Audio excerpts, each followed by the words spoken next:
year I've been complacent. All year I've been cruising. All year I've sat back and watched as so many people have stepped up. I need a challenge. I need to be pushed.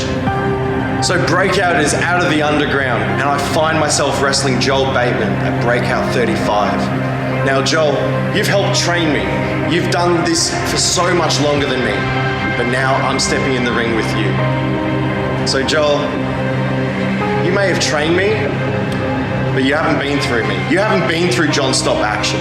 So teacher, take me to school. I'll get a JSA double plus.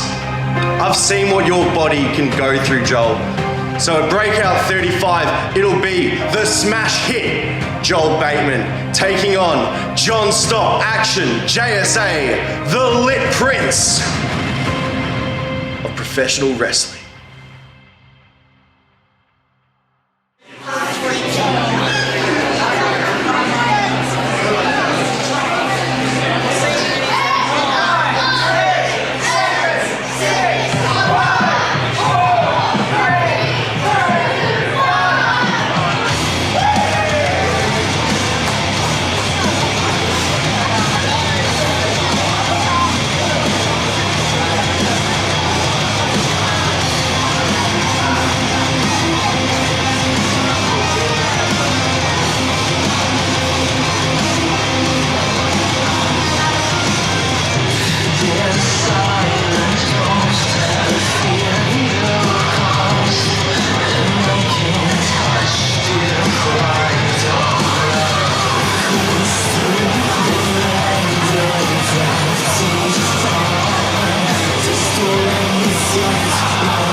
From the underground to the in-ground, welcome to a sold-out APW Breakout 35. Michael Thompson with you, Khan Kruger with me, and a big night of action ahead. Welcome.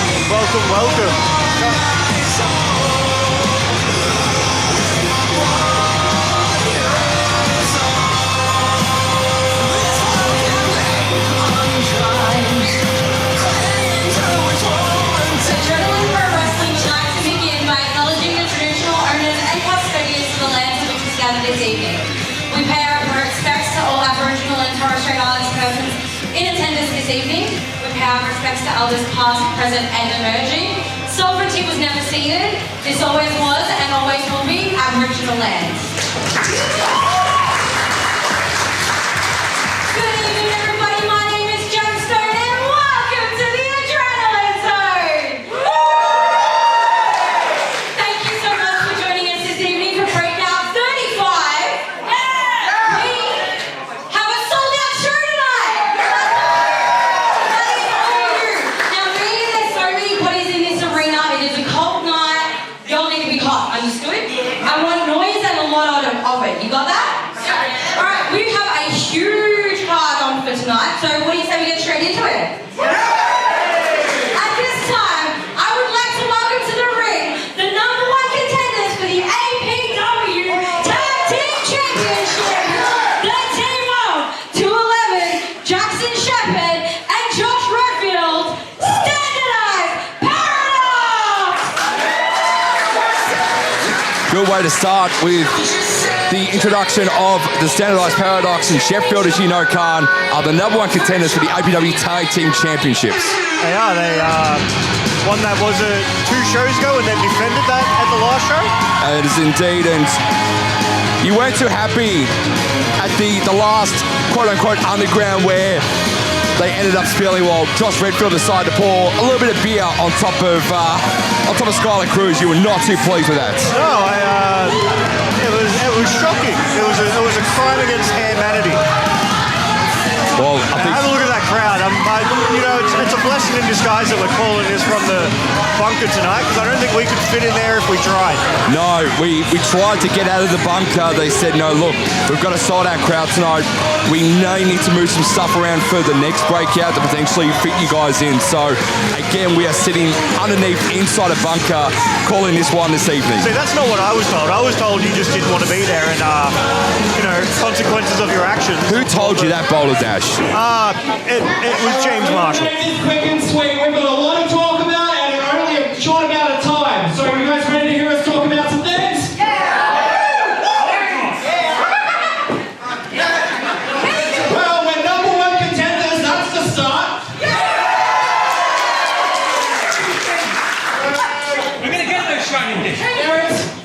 What, influential fortune? That's what we've got, the Tag Team Champions. So technically, we are the second best tag team at the moment. Still say we're number one, but you know. That's fine. Kev, do you have anything you want to say? No, I think you summed it up.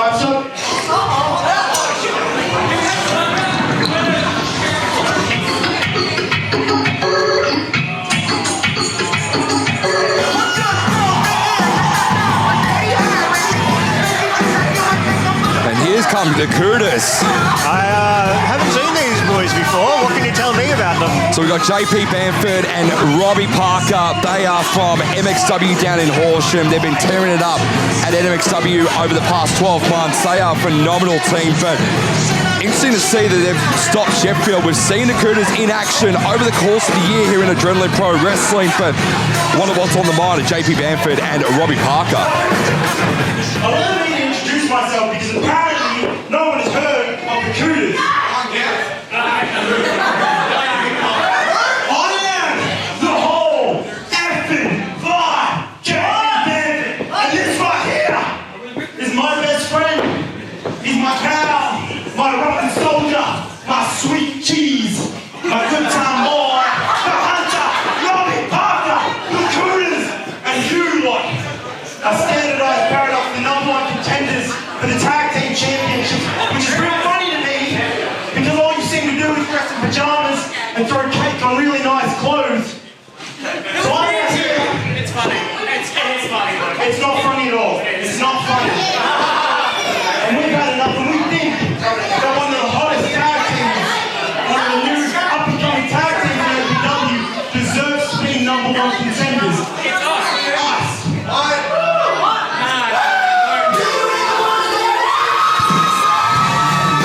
Well, speaking of hot tag teams, Yeah, well, one of the hottest teams we've got in APW at the moment. According to the crowd, their win-loss record, not the best, not the worst. yeah, but they're the most consistent tag team in all of APW right now, B squared. I'd say Sheffield probably are, or Influential Fortune. Yeah, but B squared normally get the crowd up and going. They're the ones that are consistently performing week in, week out. They're giving the crowd what they want, though, Khan. No, they're giving the crowd some of what they want. You know what they're not giving them? Solid wins against solid competition. Sheffield beat them recently in the number one contenders match. I don't think it's their place to really come out right now. They lost. They should be back of the line. What are they doing out here? Well, we'll find out. We're going to hear now from PJ Red and LDZ, known as B squared, and see what they want to bring to the conversation here tonight. Adrenaline Pro Wrestling!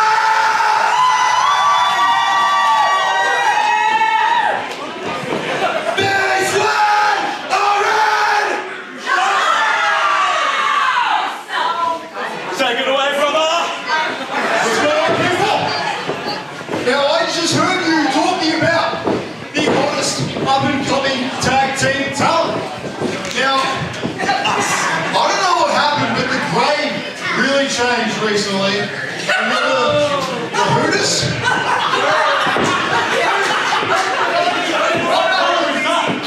Either way, come on, man. Either way, if anyone's challenging for that number one contendership, it's us. We pushed them to the limit last time. Correct. You had your chance. It's our chance now. You want to wrestle, go for it. I don't mind. I'm in pajamas. Well, we're here to wrestle. I'd like to as well. What? You got a share. You guys are good to see you. That's our share. You want to fight? Let's go. Can I please get a referee?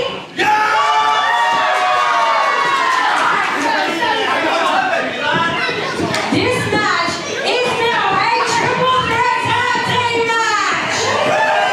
Impromptu triple threat tag match, Khan. I don't know if Redfield is really quite ready for it. He looks like he's ready for nap time.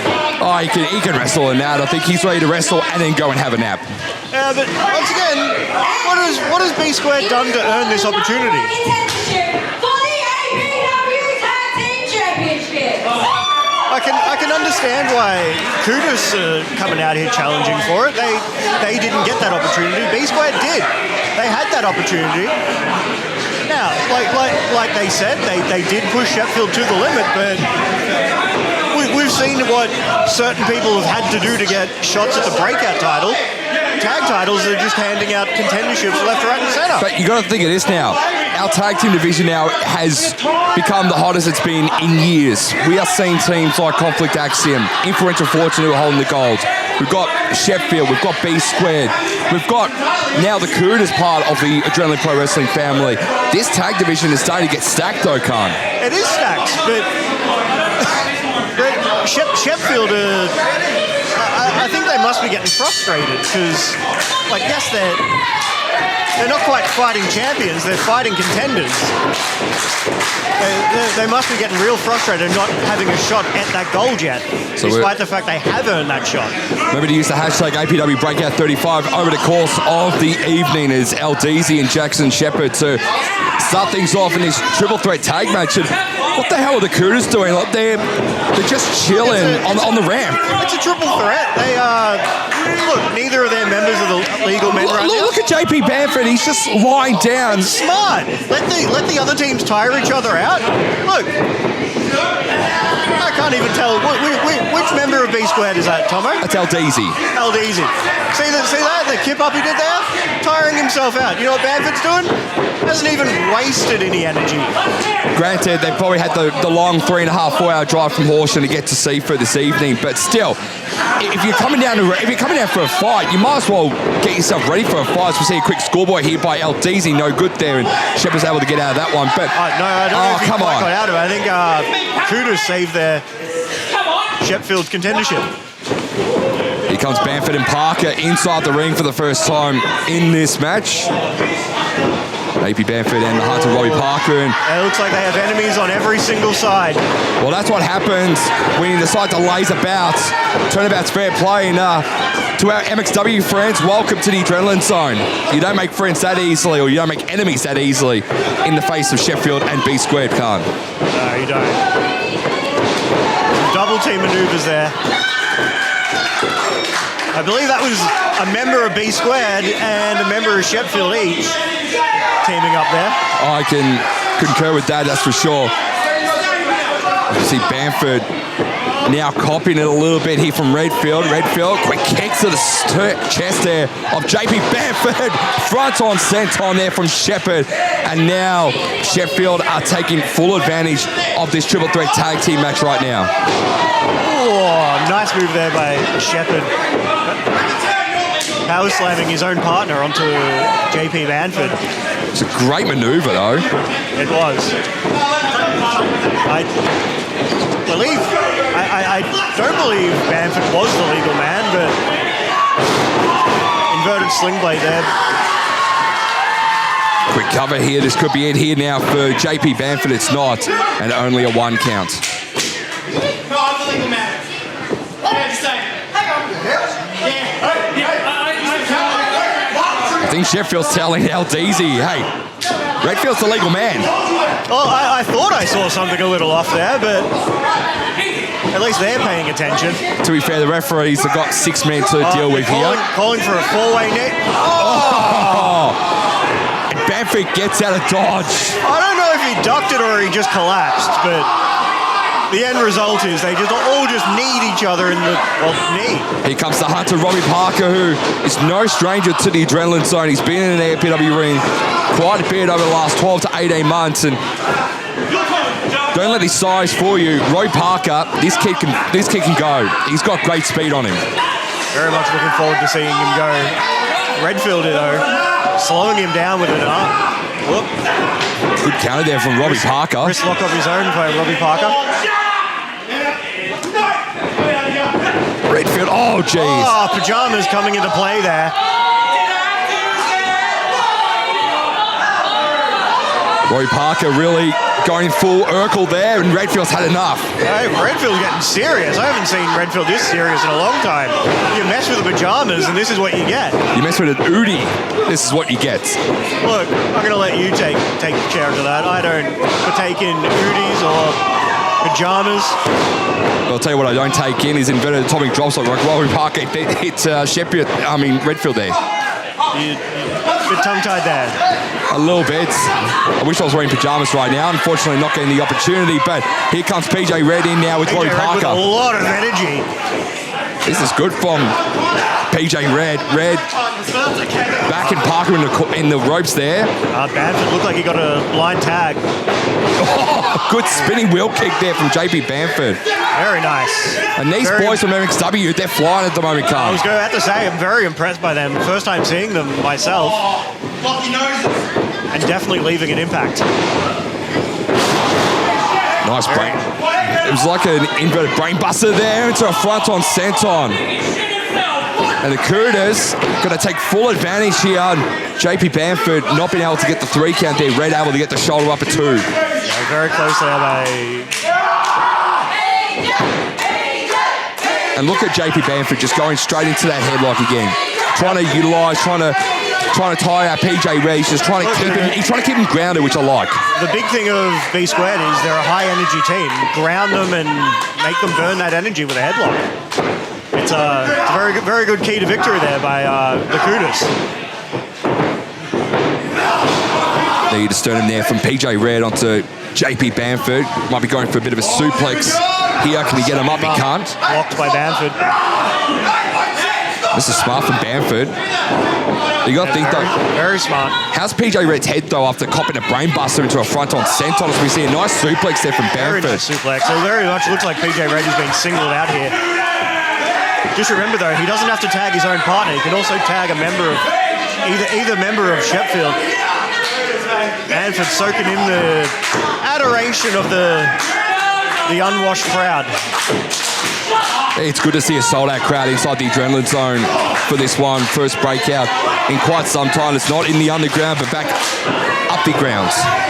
It's a little higher quality. Maybe that's why I wasn't invited tonight and told to just stay in the bunker. Missed drop kick there from PJ Red onto JP Bamford. And the Cooters are flying in this one. Triple threat tag team match. And this match continues here at APW Breakout 35. Yeah, it does. Like I said, I think I said it 5 minutes ago that PJ Red's getting very much isolated. You could see earlier with that missed drop kick. I think maybe it was a bit of that tiredness coming in. Oh, jeez. Oh, very nice chop there. As we know, Robbie Parker doesn't mince words when it comes to chops like that. A spinning elbow there from the Hunter, Robbie Parker. And again, frequent tags to his own partner. the Cooters are just taking full advantage here. And there goes LDZ. LDZ taken out. Red's feeling very alone in that ring right now. This is smart though by the Cooters. Try and take out one tag team and then just focus slowly on Sheffield. Although if they can keep PJ Red isolated, Sheffield becomes a non-factor entirely. As Red counters beautifully on Robbie Parker. Unfortunately, he won't be able to tag his own partner, but like I said earlier, that team of Sheffield is an option for him to tag. Shepard and Redfield fresh as a daisy in the adjacent corner to where B Squared are. Likewise horizontal to where the Cooters are right now. Bamford's going to go for Parker. Parker back in. Inside comes Shepard. Here comes Sheffield. The 2-on-1 tandem offense here. Ref! I don't think this is allowed. What have I been telling you about these refs? And what if I keep telling you it's at the referee's discretion here, Khan? Well, the referee's discretion's a bit skewed because I've seen him telling off the Cooters for doing the exact same thing over and ago. Don't diss my officials. Our refs play favourites. Oh, come on. Look, he's just evening the odds. Oh, come on. And Bamford makes sure Shepard doesn't have any kids anytime in the near future. Bamford showing us some moves there. Parker back in the ring, trying to take out LDZ. Bamford going up high.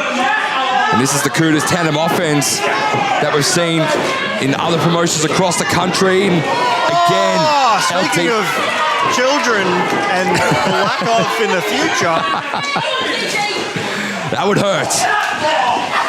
Now Deasy slapping Bamford. I can hear the women in the audience crying right now. Oh, come on. Look, I think I might have to update my top 5 hair in APW list. Bamford's up there.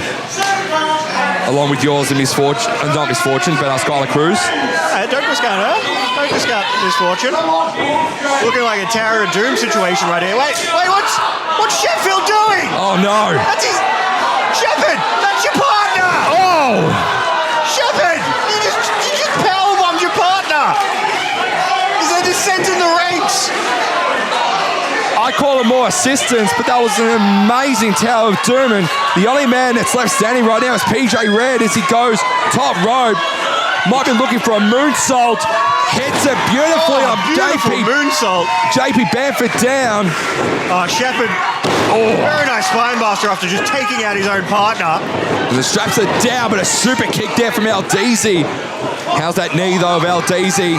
Here comes Roy Parker. Oh, jeez. The full Nelson. It looked like he was setting up for a full Nelson slam, but a knee to the back. Oh, that looked brutal. Oh, Redfield.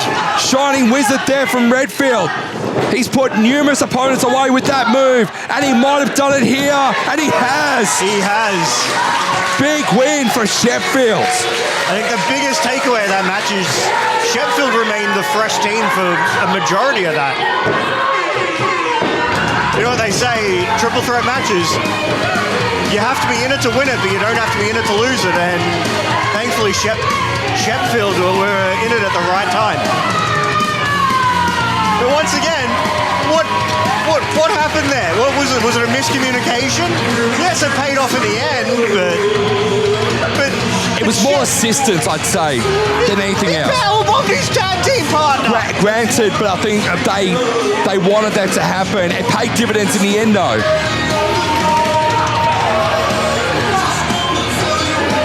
Absolutely paid dividends in the end.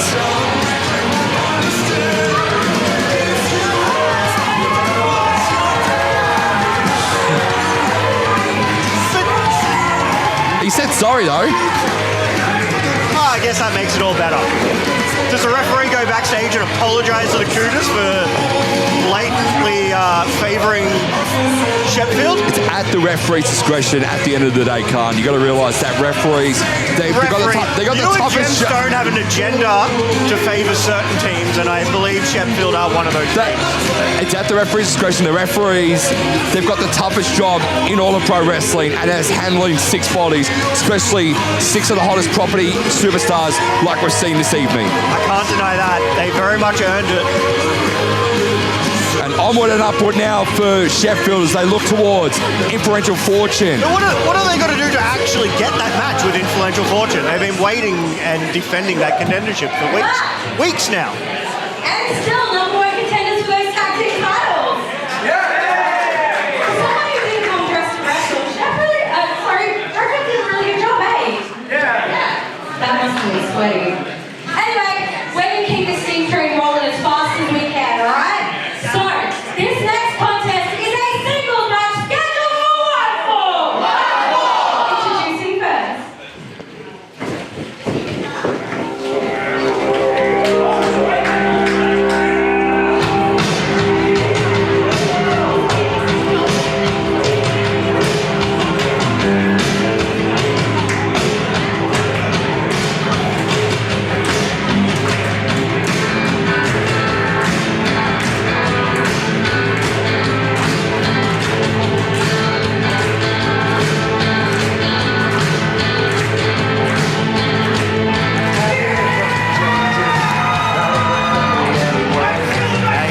I've been very much looking forward to, Tomo.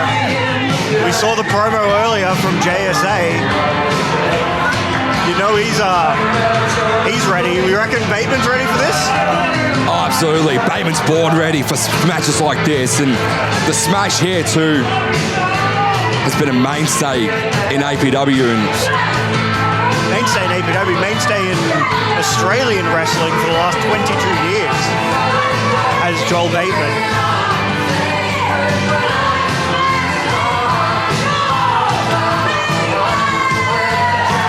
And Joel Joel Baitman has trained a few of the rookies in APW Breakout over the last few months. He's been in the facility, he's been training them, he's been giving them tips and advice on how to better their game, and one of those men is the man that Joel Baitman's about to face right now in the Lip Prince, JSA. Yeah, well, like we heard from JSA earlier, he believes he's ready for him. He believes that, Baitman's taught him everything, but he's confident, and he's going to need that confidence.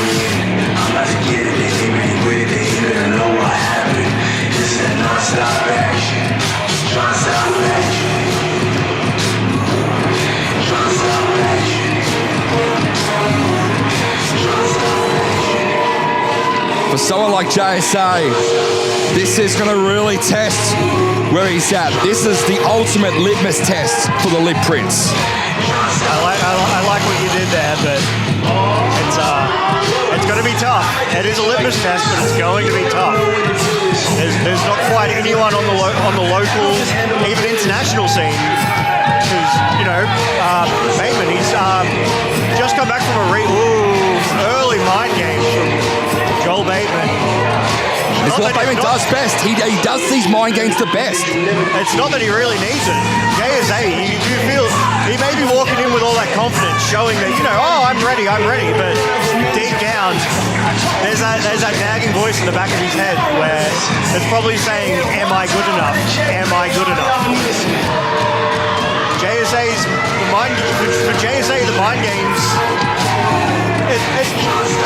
Joel Baitman doesn't have to do anything. The mind game's already there. As I said, JSA in the best shape of his career and his life. And he's been working really hard in the gym. He's been working hard for matches like this. And if he can get a win at someone like Joel Baitman tonight, this will propel the Lip Prince up the ranks in APW to maybe a future openweight championship match or even a heavyweight championship match. Quite possibly. Do you hear the crowd there? Seemingly on Joel Baitman's side. I don't know if JSA is actually used to a crowd being against him quite like this. It's very hostile in here tonight. Sold out. You step in the room with Joel Baitman. Hostile is probably the ideal, probably the word you're going to use to describe many things, but the crowd, probably something that, like I said, JSA was not expecting. JSA usually walks in here and the crowd are 100% behind him. Baitman got JSA into the ropes, and ref Nate Dogg going to give Baitman the count to just let go there, count at 4, and Baitman again, more mind games, similar to when JSA was making his entrance card. Yeah, very much. These early mind games, like I said, we don't know what effect it is having on John. He's showing that he's confident, but deep down we don't know. Maybe inside he's got butterflies that are taking flight. Quite literally, of course, and Baitman just going to wrangle the arm of John Stop Action. Showing his experience there. But look at that from JSA. Good counter. Good counter that was probably taught to him by Joel himself. Second match here at APW Breakout 35, and Smash Hit who had a really good match at APW Equalizer 2 against Tom Barrett and Adam Crow. I didn't mind what. Oh! The lights up here have gone out. And look at these two men. We've lost the feed. What's happening at the show? I think Gemstone forgot to pay the electricity bill. Someone did. This turned into a lights out match. Yeah. Quite literally, of course. I believe that some members of the crowd are using their. There we go. It looks like Joel Baitman was able to stay in control during that period, using his experience and muscle memory. They worked really well. Both men did. Gone to the outside. This is not where John Stop Action wants to be. No. Joel Baitman is a street fighter. Quite literally, jeez. And when Joel Baitman gets you to the outside, he doesn't play nice. Those punches and slaps, I've never caught one personally from the Smash Hit, but I know they hurt. trading punches right now. JSA, oh, he thought he was dodging them, but I think he dodged into some of them there. Early signs of a concussion, I believe.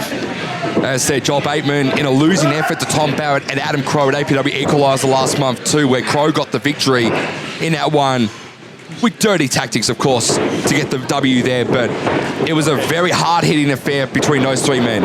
Look, you said it was a triple threat. There's no rules. Quick arm drag there from JSA. JSA showing all of what Joel has taught him. Thought Bateman's going to go for a bit of a backslide there.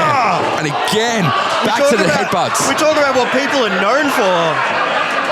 Bateman, very much known for his headbutts. And, well, JSA doesn't look like his head's quite up to task. I spoke about potential concussions a minute ago. I think it's less potential and more guaranteed. I think referee needs to take a quick look at JSA right now. That was a lethal headbutt from the smash hit Joel Bateman. JSA still not recovered. Snap me a takedown by Joel Bateman. Kick to the back. Oh. Bateman, well known for those lethal kicks and headbutts and putting all the body weight onto the arm of JSA. And John Stop Action able to get out of that one. But again, Bateman turns Stop Action around. And that's what 23 years of experience is, making your opponent kick out and expend the energy. Here we go, bit of joint manipulation, pretty strong style here from Bateman in this one, Khan. Yeah, well, we know Bateman is very well travelled, been to the US recently, as only I think a month ago actually. Look at Bateman just applying all of the body weight onto not one but both arms of JSA. Jeez. Oh God, not a bad looking pin there from Joel Bateman too, but how's JSA able to get out of that one? Pure strength. I think, like you said, he's been in the gym. Just pure strength was strength, grit, determination. Look, these young up and coming breakout stars. They've got something that they want to show. You know, this older generation. They want to show that this new generation we've got some fight in us. And Bateman, you know, this is teacher versus student. He wants to show that the teacher's still got something.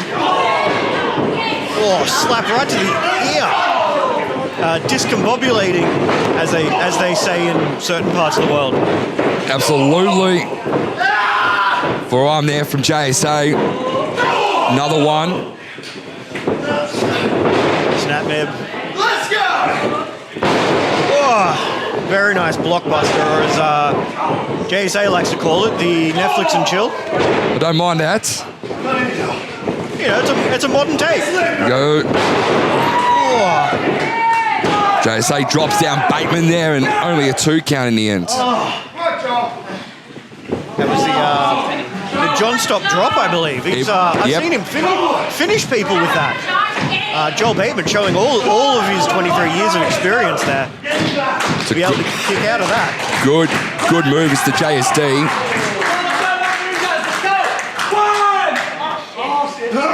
Oh, it's speaking things that are not good right now, and that's the hand of JSA because Bateman moved. Good awareness by the ring general in Bateman. And he's going to utilise and work on that body part, work on that right hand. He showed earlier that he was working on it. That's a left hand, Michael. See, I can't tell if my right's and left right now from where I am. See, the bunker is very confusing. John dropping down and taking advantage of momentary lapse of concentration there by Bateman. Recover here from JSA. Very lazy cover by JSA. I think he's getting tired or he's not quite. Oh, here we go. Upwards. Oh, very nice pile driver. This has got to be it. Bateman down, JSA in the cover. No. We've seen matches and careers ended with pile drivers like that. JSA not able to get rid of Bateman that easily with that pile driver, Khan. No, like we said, the older generation still trying to show us young ones that they've still got some fight left in them. They're not ready to go out to pasture yet. Well, I was going to say the future's bright here in APW, and JSA's dropping moves on the dime like a pole driver, we're in very good stead. He's been learned very well from someone like Joel Baitman. Yeah, I'm pretty sure every move that John has hit tonight that Baitman has had scouted. Not just scouted, they're not moves that he's seen before. These are moves that he's taught before. Oh, more headbutts, this time up in the high risk district, as they call it. Couple of headbutts, top rope action here from both men. Baitman setting up for a superplex. Could ring the bell of JSA after a couple of those headbutts into a superplex. Oh, very nice suplex. Rolls with it. Wait. Oh, an instant reply from John Stop Action, but not enough to get the cover. Fisherman suplex there from JSA. What an instant reply. After copping a superplex though. I know, he absorbed it, used Bateman's momentum and hit like you said, a very nice fisherman suplex out of that. Both men down center of the ring. This match continues, but gee, what a sequence. Continues. I don't know if it will. Both men took incredible amounts of damage after that. And the crowd still, despite JSA's incredible showing, the crowd still in Bateman's. And that's Baitman showing straight up disrespect to a student like John Stop Action. And here comes JSA. He's had enough. Oh, it's aggression from JSA is what he's going to need if he wants to beat Joel Baitman. Missed a step up Nitsuguri. Might try again here, maybe with a German, not Baitman. Sword coming from a mile away. Oh, here we go. Missed. Oh, very nasty landing on the back of the head and shoulders there. Back suplex from Baitman, and JSA takes his head off with a massive clothesline there. We're trying to go for the lid factor here. Hits it very, very snugly. JSA in the cover. Whoa! Was Joel just baiting him there? Oh, He jeez. calls that one the J-Blade, something he's pulling out for the first time tonight. And JSA with a big win over Joel Baitman. Huge win. He's satisfied. He looks at himself and he deserves it. Not everyone can say that they've beaten their teacher 1, 2, 3 in the ring. But JSA can now say that. So, let's rewind to a few sequences in the match. The John Stop drop didn't work. The lid factor didn't work. But it ended up being the J-Blade that got the job done. Look, JSA's a very smart man. I may have said he doesn't have the experience that Joel Baitman does, but he pulled something out that none of us had seen him use before. And obviously something that Joel Baitman hadn't seen him use before. We're here now from the smash hit. John! He's behind you! You traffic cone looking son bitch! I've been in the ring with some of the hardest hitters on this planet, and I haven't had my bow run like that in a very long time. Further to that, when I came to APW, you were a young kid with an attitude, and you thought stupid glasses and bright colors would get you over with these people. But what you people don't see is the work that he puts in and day out. There are very few students of the game like John Stop Action.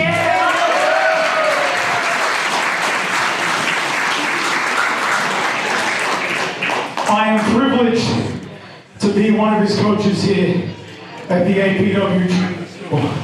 And your development from when I met you to right now is even higher and higher than my already lofty expectations of you. Thank you for being the one who pushed me and not the other way around.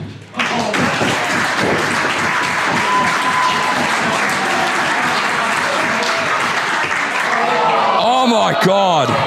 Hey. Wow. JSA won. Why should he doesn't have to acknowledge him. He won. This is new. He's the winner of the match. We saw this at Equaliser where JSA was not happy with the way B Square was able to.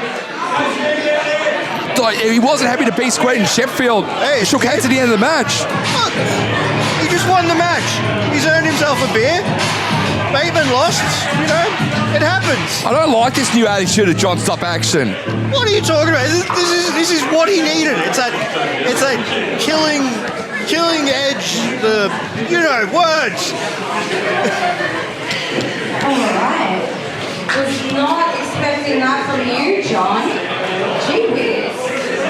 Alright, so for a quick second, I would appreciate if everybody could turn their heads to the back corner. I need Bo and Christy to give you a big smile and a big wave, please.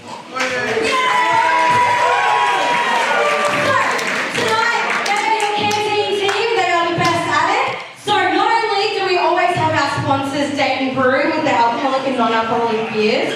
We also have chippies, we have dimmies, and we have nuggies. We love chippies. So make sure you get a beer or a soft drink or a non-alcoholic beer, get some food. It's going to be a long night. We're here for you. With that said, who wants another match? This has been starting. I can't wait for you guys to see.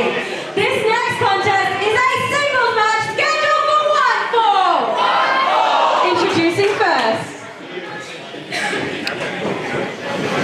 As APW Breakout 35 continues inside the adrenaline zone. Killer instinct was the word I was looking for earlier. It's taken me 5 minutes to figure it out. Well done, I'm proud of you. You've learned to expand your vocabulary. May have had to borrow a dictionary. Thankfully, the bunker is well stocked.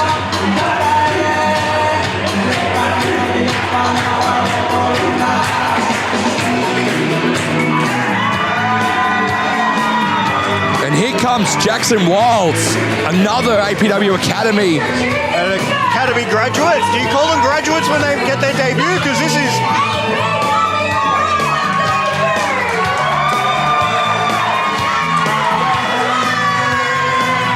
Well, just like Jem just said, making his APW debut, Jackson Wild.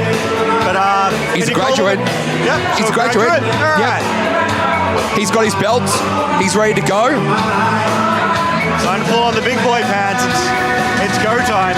Oh my God! Oh! Speaking of big boy pants, Welcome to APW, Jackson Wilds. Jeez. well, welcome, goodbye. It's been nice knowing you. Oh my God. Here comes the big boy. Here comes the Juggernaut. Do we have ambulances on standby? Like I'm scared and I'm in the bunker right now. You don't mess with Jay Hunter. He has destroyed opponents since his debut, since he turned up almost 12 months ago, Cohen. It was December of last year that we saw Jay Hunter for the first time tear it up in an APW ring. And We'll write down the date, write down the show, breakout number 35. The first, and quite possibly the last time, we see Jackson Wild. oh, Jackson Wild. Oh, got some moves. Here we go. Go Wild. He needs no. that. He needs to exploit his speed. We know Jay Hunter's fast, but he can't be faster than Jackson Wild. Here's Wild. Oh, jeez. Oh. Look at the chops there from Wild. Look at the speed of Jackson Wild. Up. Puts down the Juggernaut. Oh, boy. This could be a short match here for the Juggernaut. Wild up top. This could be it here. He got caught. No, crossbody. Crossbody. Oh, Jay Hunter just rolls with it. Now he caught him. Now he caught him. Jay Hunter's had enough. Oh! Oh, this is bringing flashbacks to my debut. No. He kicked out. He kicked out. There's life left in him still. Oh my God. Oh. Jay Hunter putting his hand straight through the chest of Jackson Wild. Oh. It's not the first time that Jay Hunter's done that to an opponent. Surprised the heart hasn't come out of the chest of Jackson Wild. Oh, the trifecta! The trifecta! I think I've already said it once before, but there's still some fight left in. Dragon screw whip from Jay Hunter there to Jackson Wild. Oh no. Straight up. The kid's screaming! Ref, have some mercy! Jem, Tomo, why have you made this match? Oh, come on, Jay. No, Jay. this isn't on Jay. This is on you and Jem. Jay Hunter's got to kill this kid. No, yeah, you don't get to feign ignorance now. You caused this. Snake eyes in the corner by Jay Hunter. Oh, no, devastating clothesline. This could be it, and no. Jay Hunter is destroying this kid. We saw it the last breakout. Oh no. show. Oh no. This could be it. He's getting him up for the Hunter's Edge. Here comes the Hunter's Edge. Upwards. Bang. And Jay Hunter's put numerous opponents Please, away. leave him down now. With the Hunter's Edge. And Jay Hunter gets the win. Please tell me Jackson Wild didn't invite his friends and family to watch this. Jay Hunter pretty much destroyed Jackson Wild, but credit to Jackson Wild, he took it to the Juggernaut. He put up some fight. You know what they say, any man with two hands. Jay Hunter with a big victory. And a debut that Jackson Wild will remember for a very long time. Being helped out there by our APW heavyweight champion, Valentine there. Jackson Wild struggling to even return through the curtain.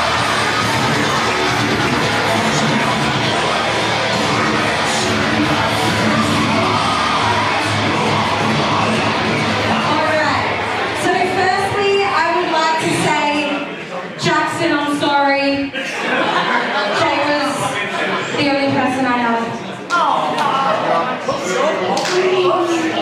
Anyway, give it up for Jackson on his APW breakout.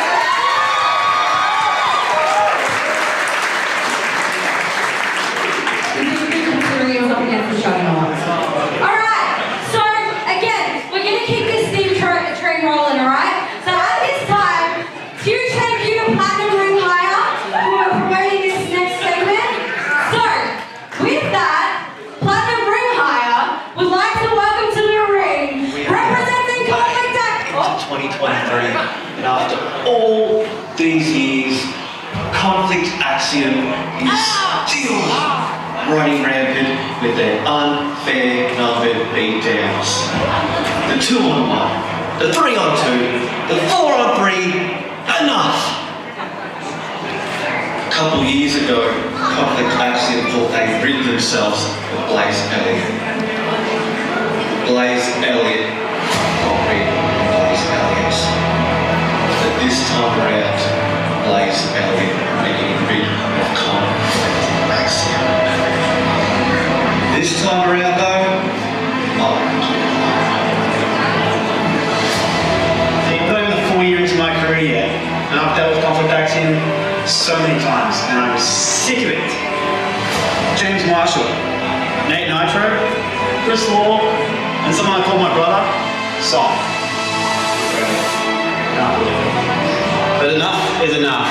It's time to take a stand. Jim, we know you have the power to make this happen. At Breakout 35, and Blaze Elliott, we want Conflict Axiom. this is our time, dude.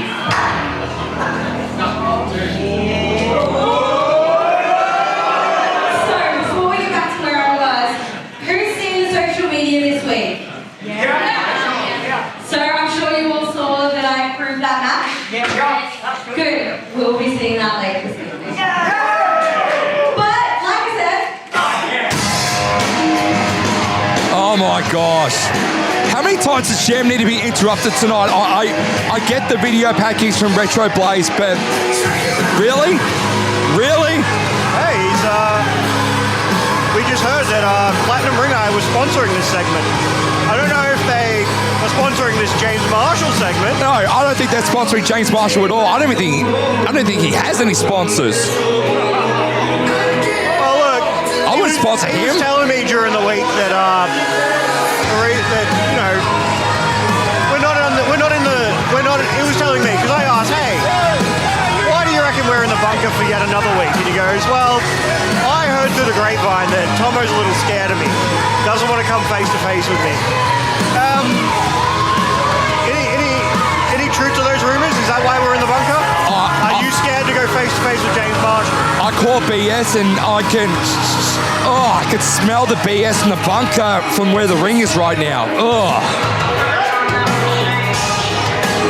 It's a lot of it. And speaking of BS, we have to listen to...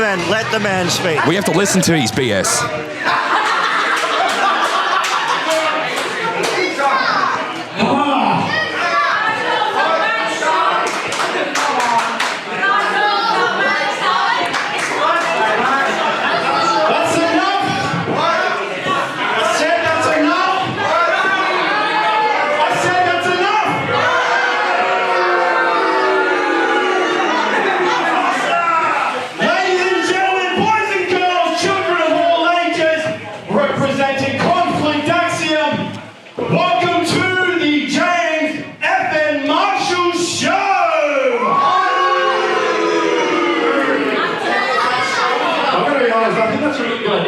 Regular segment. Now, you all saw before on the big screen, before, whatever, Blaze Elliott and Luke Resner think they can destroy Conflict Axiom. Yes. You're going to see tonight where Chris Law and Sam absolutely destroy them and you will never hear from them again. What? You heard me, dickhead.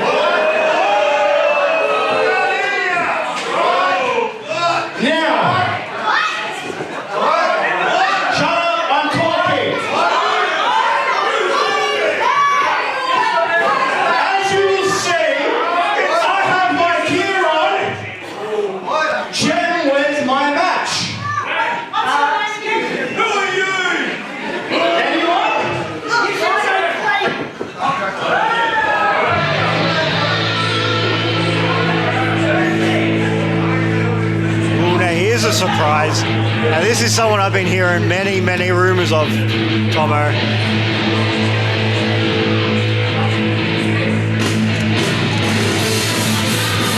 Oh! Caballero Merte.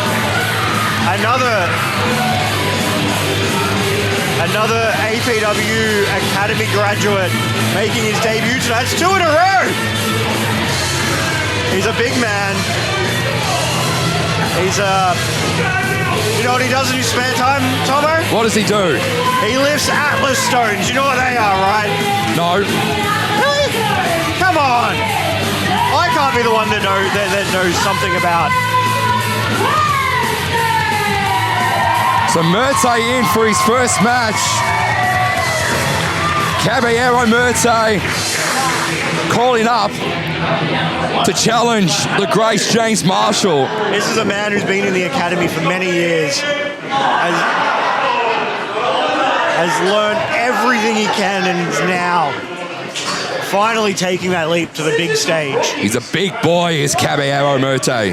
He's also a power lifter. That's what Atlas stones are for, power lifting, Michael.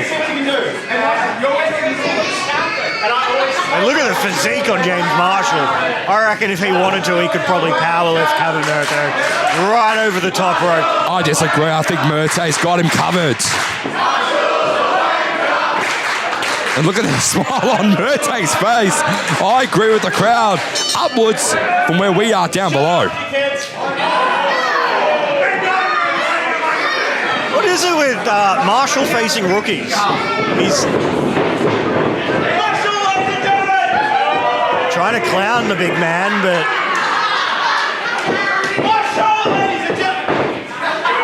he hasn't realised that Merte is still up. Merte doesn't want to play these games.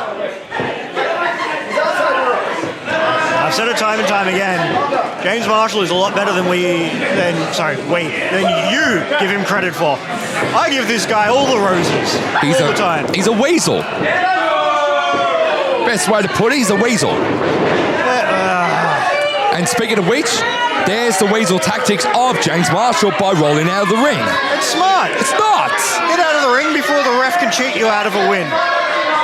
Yeah, but now you're letting someone like Caballero Merte just sit pretty and rest. Neither of them expended any energy. This is... Marshall knows what he's doing. He plays mind games every single match. And Caballero Merte is just enjoying seeing Marshall out there.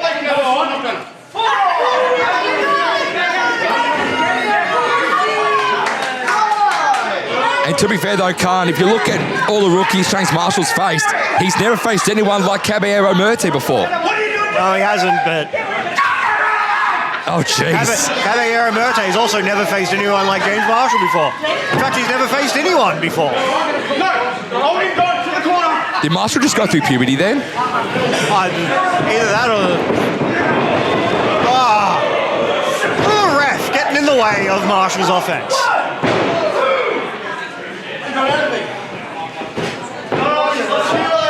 The ref's discretion here, and Merte double cross there, drop toe hold into the middle turnbuckle there by Marshall. Marshall's faced so many rookies, he can be considered a veteran on that alone.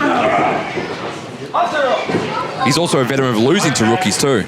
Well, he's lost to a few. He's won against a few, but I think he's lost to more than he's won. I think he's won most. It's just a few years down the track they seem to not forgive and forget.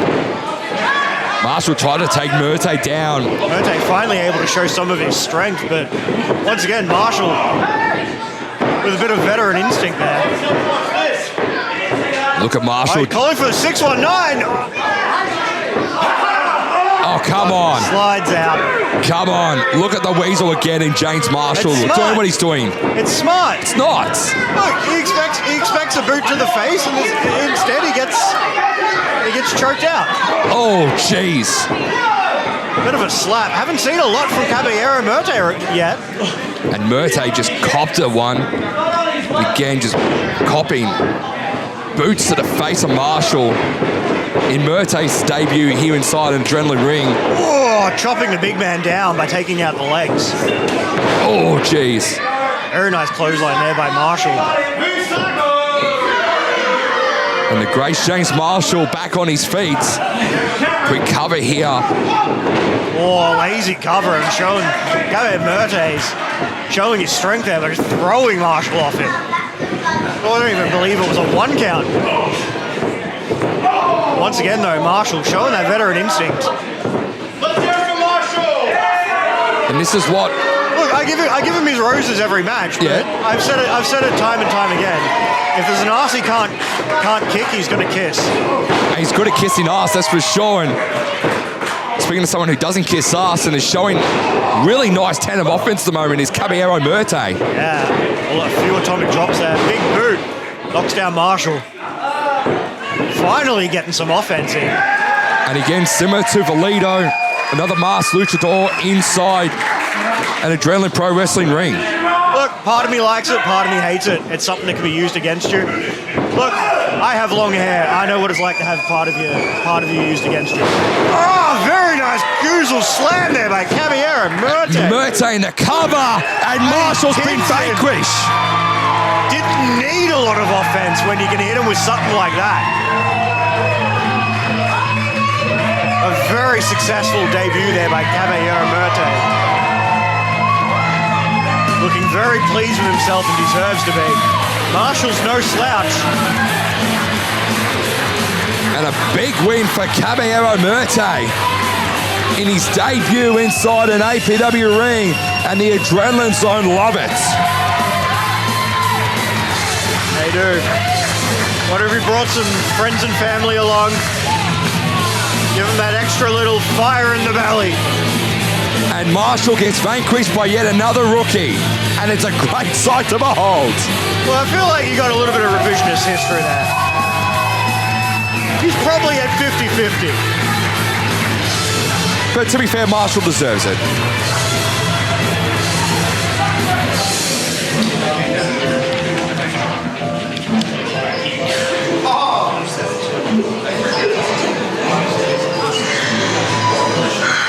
It's driving me crazy with all their screeching and screaming and laughing. And that blue is so bright, it burns my eyes. Oh my god, it's like when they're here, the sky is just falling, the sky.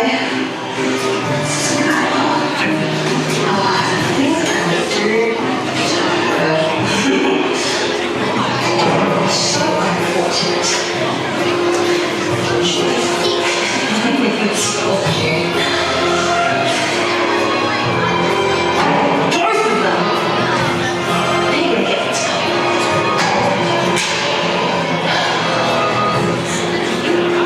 I have been gone for too long.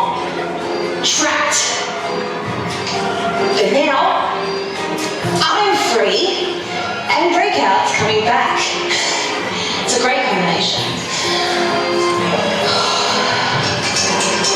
So, I'm going to do everyone a favor. I'm going to go ahead and I'm going to shut up the Discount Barbie and the Jessica Rabbit ripoff, Skylar Cruz, and Miss Fortune. See you guys, Breakout Day 5.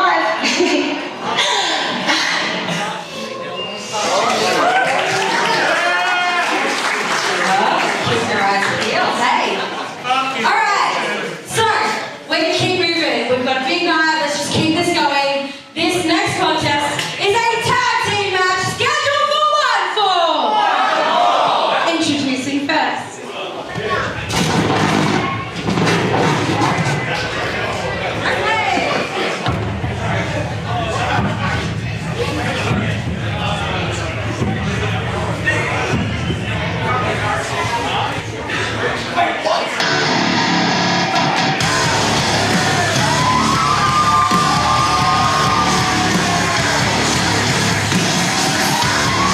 Breakout 35 continues with the, whoa!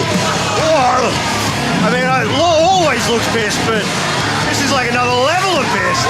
Just throwing the legacy title. That's absolute disrespect. Well, disrespect breeds disrespect. Obviously, Law, we've heard from him plenty of times before, but how he feels disrespected by management at APW, but geez, that's a hard one for even me to justify. Just dumping the belt. But, it's been a while since we've seen Som in action in the breakout. On a breakout. We were talking about powerlifters earlier. Here we have Som, who may be the pound for pound strongest wrestler we have. Just Lauren, one of those moods. Look, we've seen what happens when the crowd gets under Law's skin. He takes it out on his opponent.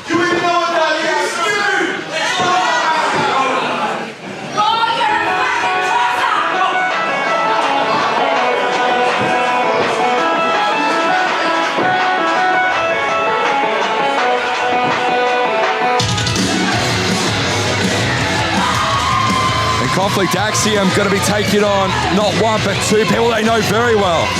Jeez, Law's just in a throwing mood. I feel bad for Blaze Elliott and Luke Reznor.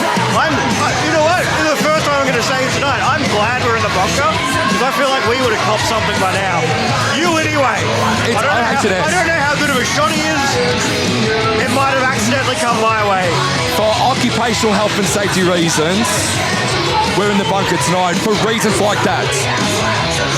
So what you're saying is you are afraid of Conflict Axiom and that's why we're in the bunker tonight? No, that's what I heard you say.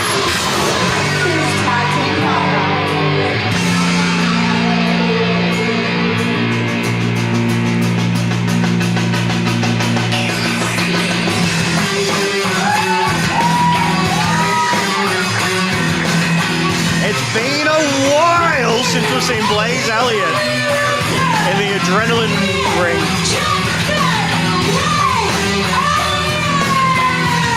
Looking in fine shape. Get ready and jet set.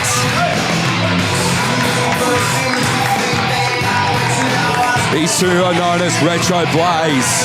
Resner, Elliott, the new team on the scene. And as I mentioned earlier, Khan, our tag division is stacked. Look, this is Blaze Elliott's first match back in what? 3 years? 2 years? Let's see how they go before we start saying that they're on the scene. Well, Blaze Elliott, he's sat at home. He's watched the shows on IWTV, and as you look at Retro Blaze go straight towards Conflict Axiom, Blaze has been at home. He's been watching this stuff on IWTV and on YouTube. He's been seeing what Conflict Axiom have been doing to the Adrenaline roster over the last 3 years, and Blaze Elliott, he's like, well, enough's enough. I'm going to get off my couch, and I'm going to do something about it.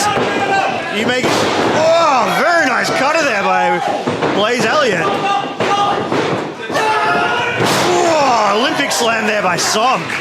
And again, that's just... Very fast start. That's just the beauty of Som. Straight away, Resner going after his former best friend in Som. Turn his back on him. I've said it before. To qualify for Conflict Axiom, you have to turn on your best friend. And it's just what you got to do. Nate Nitro did it. Som's done it. Look, I think James Marshall would have done it, but he doesn't have any friends. And Ref Nate Dogg, again, has lost control of this match because both teams just want to rip each other apart, and that's what they're doing right now. Look at... Fighting in the crowd. The adrenaline zone's going nuts. Remember, Blaze Elliott's got a pinfall victory over Chris Law. He does. That was 4 years ago. That was before Chris Law took out Blaze Elliott. Remember, he sent him to the hospital. I'm not sure what the exact damage was, but he took him out with a chair. And Blaze Elliott, this is just 4 years of pent-up frustration coming out in the forefront in this tag match. I feel like every time you mention it, the years get longer. Is anyone in this crowd even old enough to remember Blaze Elliott? I know we've got a lot of young people in the crowd, which hopefully they're staying well away from Chris Law because, like we said, he looks pissed. He's in that mood tonight. He's in that mood. I wouldn't be anywhere near him. No. Teams look like they've returned to their corners. And order is restored. I don't even remember if there was a bell. It's just been a brawl. It's been outside brawls. It's... Hey, you're not Resner. Who the hell are you? You're not Resner. See? Even Som doesn't remember Blaze Elliott. Oh, jeez. Oh, return slap with force. Hey, if you give someone a receipt, the receipt comes back twice as hard, doesn't it? Blaze Elliott curls up on the ropes there. Chop. Oh my gosh. That's a lot of chest to chop there. Som, like I said, I'm pretty sure he's a power lifter. And one of the... Whoa. Elliott did really well there. And Elliott denied Som all of that by landing on his knees after that. He's back in the corner of Conflict Axiom. He's got to be very careful. Oh, jeez. And Som, good awareness there. Elliott, I think, was too aware of what Law was doing that took that extra second that Som used to recover. Look at Blaze Elliott just trying really hard to get to Som. Looking for a Texas cloverleaf almost. Shades of Dean Malenko there from Som. And he's applied the Texas cloverleaf to full advantage. And right in the center of the ring. It's going to take a mighty effort for Blaze Elliott to reach the ropes. And you got to think too with Som. Som's got thick thighs, and here comes Resner. Here comes Resner. He's had enough. Oh, jeez. Som with a spit into the face of Luke Resner. It took till that kick to the face for... Well, look, Chris Law didn't take himself in. Referee didn't see it, and now Conflict Axiom are taking advantage. He was in the corner anyway. Oh, As if it- jeez. you're gonna pretend that makes a difference when the ref let Luke Resner just walk in there and start punching some in the face. I see where your bias is, Tomo. I don't speak on behalf of my Adrenaline Pro Wrestling referees at all. They do it at their own discretion. Get better refs. I just disagree with that in particular. Find them. Ref Nate Dogg giving Chris Loy's. Law broke it off at 3. Law gave him the extra 2 seconds. He could have kept pummeling him, but he chose not to. Again, Chris Law knows Blaze Elliott very well. Chris Law's probably forgotten who Blaze Elliott is. It's been that long. I was excited when Blaze Elliott returns earlier this year. So was I. But for Law's been in this business for, what, 2 decades plus? He's seen rookies like Blaze Elliott come and go over the years. He's just another notch on his belt. Oh, Very nice chop there by Blaze Elliott. but you got to Doesn't think, look like he's lost anything in those years off, though. but at the end of the day, I think Chris Law remembers that Blaze Elliott's got a singles pinfall victory over Chris Law. And that is eating up inside of Chris Law. He wants that win back. When you've been in the business for 2+ decades, you're going to have the occasional loss. Yeah, but this is Chris Law we're talking about. He remembers the losses more than his wins. He remembers it, and you know what? He avenged that loss by taking out Blaze Elliott. Blaze Elliott lost 4 years of his career because Chris Law took revenge. He's happy with that. Tagging him. Chris Law was happy to just forgive, not necessarily forgive, but to forget, to move on. Blaze Elliott's old news. Law doesn't like his past coming up like this. Like I said, he probably doesn't even remember who Blaze Elliott is. Law's taken out probably hundreds of competitors over the years. Look at in the this. exact same way. Strength of Som there with a scoop slam. Straight Told down. you, he's a power lifter. Covering his ex-best friend there in Luke Resner, but Resner gets the shoulder up. The team of Resner and Blaze Elliott might be probably one of the lightest tag teams I've ever seen on the local circuit. They're probably, 60 kilos together, soaking wet? Give or take. I have breakfast bigger than them. And in saying that, I skip breakfast most days. Yes, you do. Retro Blaze taking full advantage of Som now as Blaze is back in the ring. Dropped him down at the legs, very smart. Come on! Leave me stay alone! What's the matter with you? Oh, pleading with Blaze. Pleading with him to not attack Som's bad knee. Gave Som a second to recover.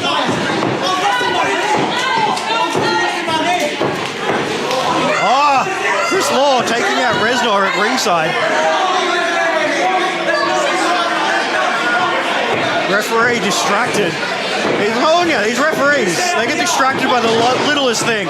They do, but Chris Law was able to outsmart Ref Nate Dogg there in the way he was able to get rid of Luke Resner, and now the advantage goes back to CA. It's 20 years of experience on show right there. Look at dragging the heads. Raking his eyes across the top of the ring ropes there. That would hurt. Oh, jeez. Very nice chop there. Only saving grace for Blaze Elliott is that he's wearing a shirt. This is where the ring rust really comes into play. You can try all the conditioning in the world, but 5 minutes in a wrestling ring is like nothing you've ever experienced before. Oh, what's the matter? Som has always been a thorn in Chris Law's side up until House Party, where Som joined Conflict Axe and became the 5th member. He did. Look, I think that was almost on Marshall Mall, like I said. Turn on your best friend, join Conflict Axiom. But one thing you're forgetting to mention is that Som has been Chris Law's protege for the last few years. Yep. You see a little bit of Chris Law's style in Som's offense. And it's worked a treat here. Upwards, nice. Butterfly suplex. Yeah. Or a double underhook, depending where you are in the world. But yes, this is where the ring rust really starts to show for Blaze Elliott. It's that conditioning. Law's a competitor for 20 years. Law could take 2 years off, walk back in like nothing's changed. Blaze Elliott probably only wrestling for 2 years when he was active. then taking 4 years off, it affects you. It's like I said, it's like nothing you've ever experienced before. Frequent tags by Conflict Axiom, isolating Blaze Elliott, and once again showing that experience and isolating the rusty men, so to speak. Resner trying to rally Blaze Elliott. As Blaze Elliott trying to get himself back up, but Luke Resner, as you said, trying to get him back in this one, and again, just joint manipulation here from Som, just targeting every single body part of Blaze Elliott. Soften him up for that Texas Cloverleaf again. From the Wretched Prince, welcome back to APW. Oh! You work on every joint. One of them's bound to Quick cover here. you know, you do a little damage everywhere, then there's nothing they can do. They can't grab a wrist lock. They can't set up for a suplex because they haven't got the strength in all of their limbs. Speaking of strength, Blaze Elliott trying to use whatever strength he had left. Sleeper hold by Chris Law. Check him. Law asking the ref to check Blaze Elliott. Blaze still showing some fight. Oh my God! Oh! Breaking his nails across his back of Blaze Elliott. Jeez, and Chris Law might have ended it. Oh, he hasn't. But the way Chris Law is just conducting himself right now. That wasn't something that was ever going to end the match. It was something that shows a bit of disrespect. Makes Blaze Elliott remember where he is. Oh, spinning DDT there from Elliott. Very nicely hit. Needs to get to the corner with Luke Resnor. Here comes Hits Resner. the tag. And here comes Simon. I think this is the best case scenario for Luke Resner because he probably want to get his hands on Som more so than Chris Law, and this one can't. Yeah. Caught Som as he was coming out of the ropes, but Som quickly taking charge again. Former best friends going to war in the middle of the APW ring this evening here at Breakout 35. And Som, straight shot. What is the ref doing here? He's giving him the count. Oh no. Counting. Oh no. Oh no. And after each strike, Som gave him distance. The ref count should have restarted. Oh. And that was just dead weight of Resner that Som was just carrying on his shoulder like a trophy. Still not enough though.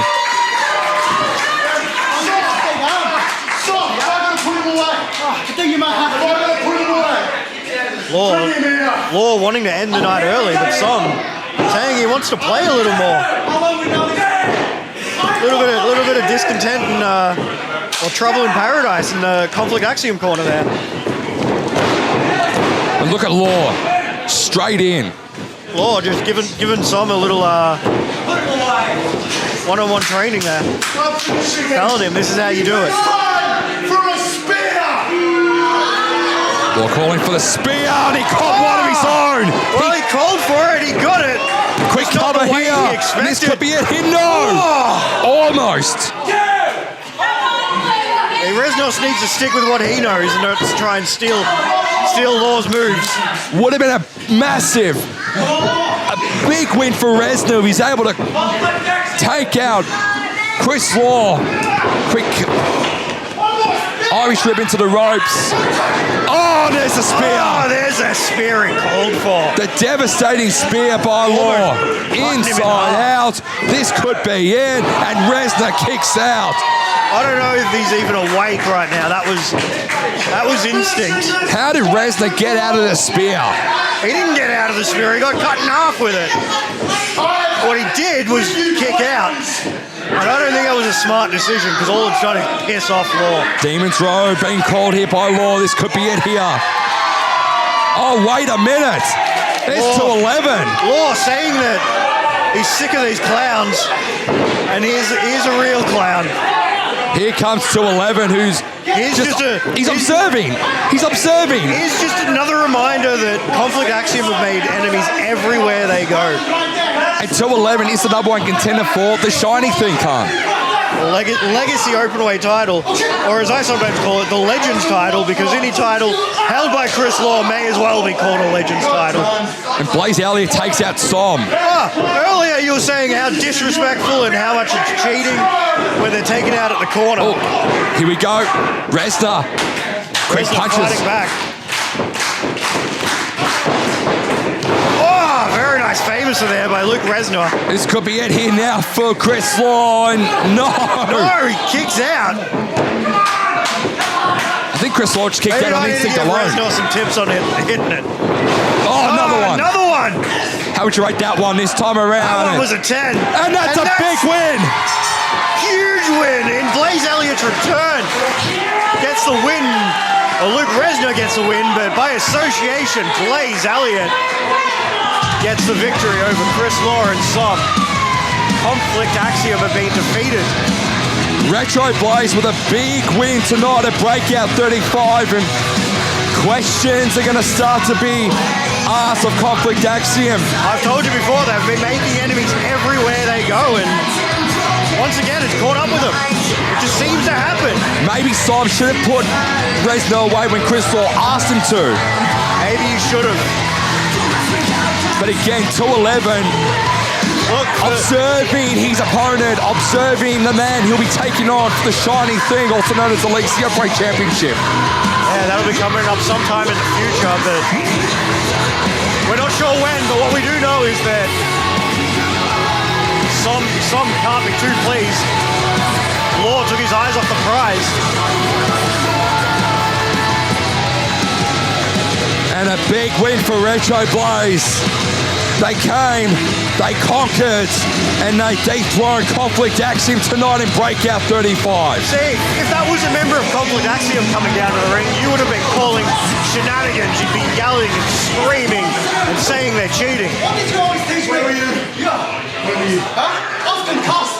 Concussed? Yeah. My head went to a brick wall. You don't know how that feels? Yeah. Give me a mic.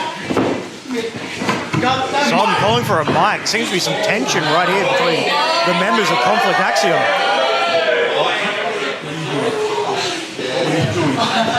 Your Conflict Axiom. This is one of the reasons why I hate clowns. Chris Law and I almost had to win one of those 2 vanilla popsicle sticks. Like you had to lose focus. Me? Yeah, you. I've had enough of this. I've had enough of all of you. Shut up. No. Hey, I'm the one with the mic. You all listen to me right now.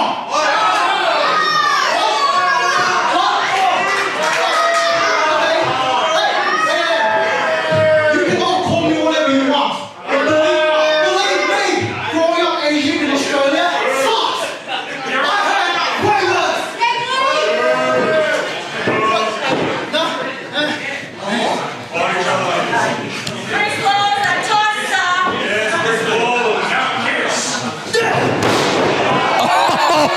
Wow! Let me give you a little history lesson. As a graduate of the APW Academy, I was hungry for opportunity and championship. And did I see any of it? No! What's in your hand? Oh, I wish I could say this is mine. You can say this. Let's do it. But you know what? That's why I left this place. That's why I left APW. I don't need this place, and I don't need all of you. It's so easy to forget about me, isn't it? I'm just another number. Yes. The Conflict Axiom. Yeah. And you know the best part about being Conflict Axiom is? I got faith and I got confidence. I have more confidence in myself that I'm going to say this. I want a title match. No. I'm not asking you, I'm telling you.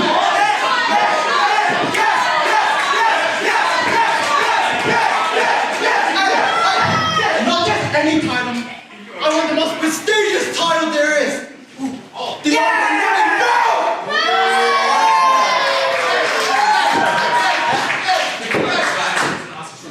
Think about it. Think about it. It's not yours. Don't worry about them. about what you're doing. Your conflict action. Shut up! You shut up! Well then. Never in your wildest dream did you expect one of your students to challenge you. Oh my God. Does Chris Law now have another challenger for the openweight title? The title that he disrespected at the opener of the night. Now he's scared. He's being challenged by some, a man he considered his son, his protege, at some stage. At the beginning of the night.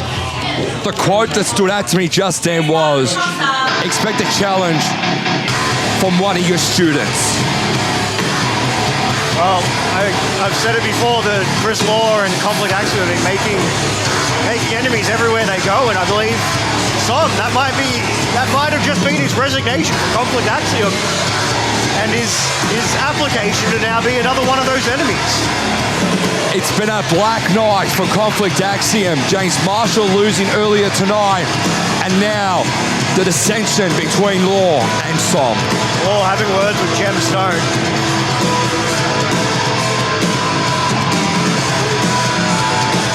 Sure, she'll sort it out in her quote-unquote fair way.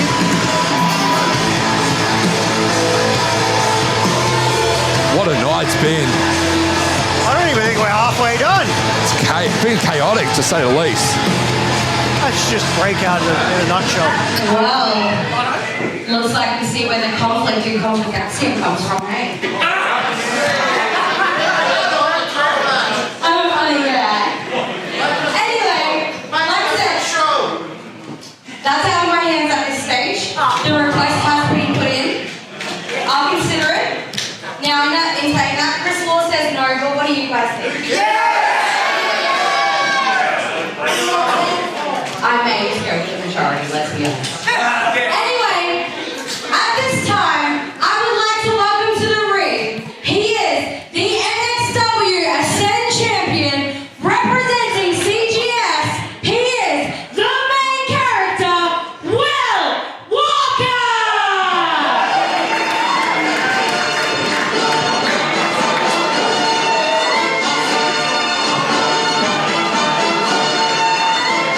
Now here's another man you don't seem to get along too well with here, Tomo. What are you talking about? I love these guys. I heard you talking so much crap about the last show. Will Walker and we're friends. I respect everything that the main character, the MXW Ascend Champion, does. Everything. Let me hear you say something nice about him. Come on. Look at the drip on him. He is dripping. Look, I don't think you young people talk, but he's got style. He's dripping in charisma. Look, I don't know these words you're using, but he's got style. That's what I'll say. Will Walker, the main character, making his presence felt inside the APW ring. Showing off that nice shiny MXW Ascend Championship. It's a gorgeous belt. Seaford, how are we? Well, I can't give a shit. Now, quite obviously, CGS is not here tonight. Shut your bitch out, mate. They're not here tonight because I told them they could have the night off. I told them that as Ascend Champion, I take it upon myself to be the standard bearer here. I can. I'm the bloke who has defended this countless times against countless talent, against good talent. Nobody cares what you think! Nobody cares! Well, I was going to say, should we have an open challenge for the Ascend Championship? Oh, you like it now? I see fit. You're a bunch of clowns. You're a bunch of hypocrites. And anybody in the back who thinks they've got it against me is joking themselves. So I'll lay the challenge out. Anybody back there who wants it to quote my great close personal friend John Cena, you want some? I'll get some! Come Will Walker laying down the gauntlet here, and I disagree with that. Oh, we love open challenges here. Never know who's going to show up.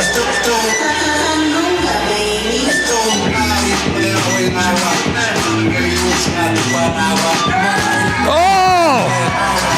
And that's a name, and that's a man that you haven't seen inside an APW ring before.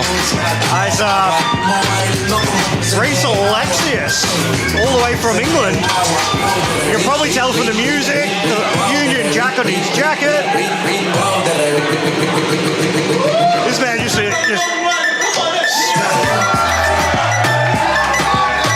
Good to see Reese Alexios inside the Adrenaline Zone for the first time. And this is not just the Adrenaline Zone for the first time, this is actually his first match in Australia. Michael, I did some interviewing with him earlier just to find out a little about him. And it's not only is it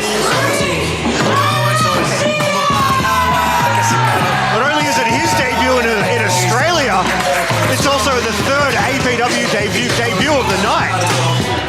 we've seen a lot of internationals inside an Adrenaline Pro Wrestling ring in the past. Sammy Guevara, we've seen Maverick Mayhew, we've seen Reese Alexios, John Day, and Reese Alexios now adding himself, adding his name to the international talent. Will Walker getting in some early shots, not letting Reese Alexios get settled in this match. Reese Alexios with a body that looks like it was crafted by the gods themselves. Oh, jeez. Very nice chops and kicks there. Straight in, kicks and slaps, and Will Walker straight to the chest of Reese Alexios. Instant reply there. Look at Alexios go. Up and over there by Alexios. Go behind. Nice Hurricanrana there. Oh, gee. Look at the elevation on that kick. This kid can go, Reese Alexios. This is the dangers of an open challenge. You never know who's going to show up in the Adrenaline Zone. We said it earlier. That Can we call them English Grace exports? Oh, we'll wait till the end of the match before we start making those claims. I'm going to drill his head 6 feet under. See that, boy? But Reese Alexios has wrestled all over Europe previously before making his way over here to Australia. Go right hand there from Alexios. Will Walker representing Australia. But I don't think the crowd quite on his side, despite being, in Australia. Walker straight hits Alexios straight into that corner post. Alexios again copped it. If it works once, it'll work again. And Reese Alexios, it's good to see a bit of international flavour. We saw John Day only a few breakouts ago challenge Valido for the Breakout Championship in a losing effort, and now Alexios wants to make sure that an international is walking away with gold, a Melbourne-style gold here in Australia. Melbourne-style gold goes better than any gold in the world. And this is for the MXW Ascend Championship. Will Walker, the main character. 1/4 of CGS taking on the debuting from England, Reese Alexios in this one. So what does it take to join CGS, Tomo? I've sent them my application several times, and I don't know if they've just ghosted me or what, but that's a group I'd love to be part of. Well, I speak quite frequently with Kid Valiant, and he says it's a one and all-in application, so if you're cool with all four, then you're cool enough to be in CGS. Well, obviously I've done something to piss off at some members of them. Quick cover here from Walker. I mean, Jay Hunter was an honorary member at the anniversary show in that 5-on-5 battle against the Party Crashers. I think he's done enough to earn a full-time membership, but back to this match at hand, Alexios hitting him with kicks from the ground. I don't think I've ever seen that before. He's quick in the ring as Reese Alexios. He's very quick, but Will Walker's no slacker. Nice jawbreaker there from the main character just to regain the advantage in this match. As you said, Khan, you can never know who turns up for open challenges. Oh, very nice power slam there. One more time, he says. Calling for it one more time. Oh, he's putting him through the ring. Straight elbow there from Alexio, straight into the chest of Walker. This could be it, and only a 2 count.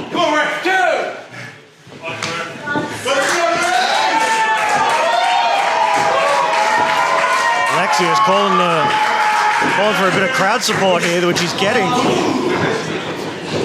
This is the first time that Australia's grown accustomed to someone like Reece Alexios. Oh, good athleticism there. Oh, amazing moves there. I don't even know if I caught all of that. I think I blinked halfway through and missed half of it. And only a 2 count again. So Alexios on top of Will Walker in this MXW Ascend Championship match. Alexio showing a bit of fire in his eyes. I would not want to be on the receiving end of whatever he's going for now. Upwards, oh geez. Top Walker rope. hanging him up on the top rope. Nice cutter. Walker straight into the cover here of Reece Alexios, and this could be it here, and Alexios kicks out at 2. And Will Walker goes, gee, what do I got to do to put away this guy from England? Yeah, I think it's a bit of... I don't think Reece Alexios is showing any kind of jet lag. He's on fire tonight. Wants to make a big impact in his debut match. In his debut match, he could be walking away as the MXW Ascend Champion. Our friends at MXW are going to be wondering what the hell happened. It is a conversation that me and Jam will be having with our friends at MXW. That being the case there a little bit is... Oh, hey, sorry guys, your champ's no longer a champ. As Walker stabbing the knee into the back of Why we're Alexios. talking about that now? Will Walker is very much in charge. But we've seen it already in this match. It only takes a split second for Reece Alexios to take over. Couple shots. Shots into the ribs of Will Walker. I don't think it's going to take much to break a rib of Will. He's good at what he does though. Will Walker, quick schoolboy here from Reece Alexios. This could be it. New champion, Dives no. into a schoolboy there. Very slick counter to whatever Will was setting up. Setting up for the AA spiral tap. No good there. Walker was able to get out of dodge. Here he goes, upwards. Back suplex, very nice. Both men down center of the ring. Reece Alexios, his offense on the counter has been superb. I don't think I've ever seen any kind of offense like that before. APW Breakout 35. Use the hashtag over the course of the evening. This is for the MXW Ascend Championship. Will Walker, the champion, challenged by the APW debut of Reece Alexios. It's Alexios in full control now. And MXW might have a bit of international flavour very, very shortly as champion. Not if Will Walker has anything to say about it. Blue Thunderbomb by Reece Alexios. That actually looked a lot better. Almost. Could have sworn he had him there. That was a lot better than what Adam Crow pulls out with this Blue Thunderbomb. And Alexios might be potentially very close to becoming champion in his first night at APW. And it's a non-APW championship card. Yes, it is. Reece Alexios going to the top rope. Upwards. Oh, gee. Double stomp to the back. Almost a shining wizard there.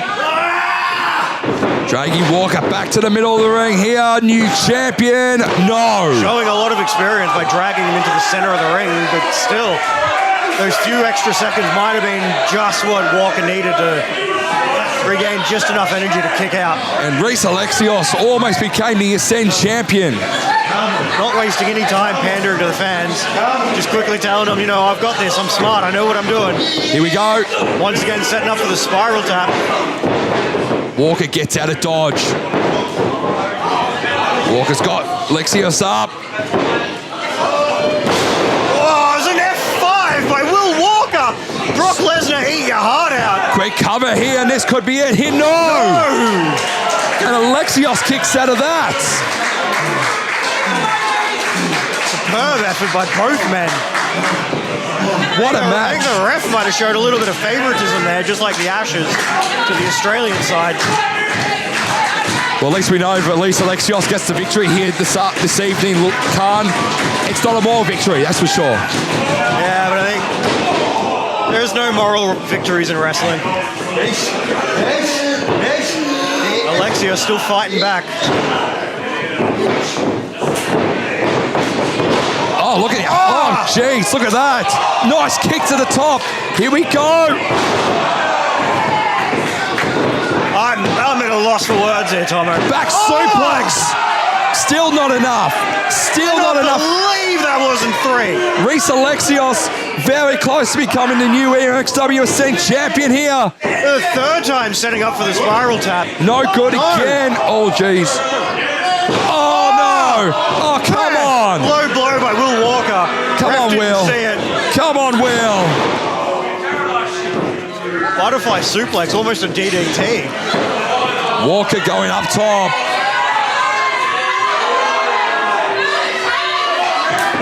Elbow drop by Will Walker there. Straight to the heart of Reese Alexios, and Will Walker retains the MXW Ascent Championship. What a match. He definitely won some fans tonight, did Will Walker. And the APW Adrenaline Zone have been introduced to Reese Alexios, and hopefully not for the last time.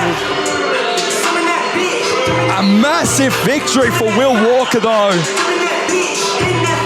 And credit where credit is due, though, as you said, Khan. Reese Alexios did not lose any fans tonight, that's for sure. But again, Will Walker representing CGS all alone found a way and retains the Ascent Championship. I think we're going to need a break after that match. It was hard hitting, it was brutal, it was fast paced. Someone give that man a Dayton brewery, he deserves it.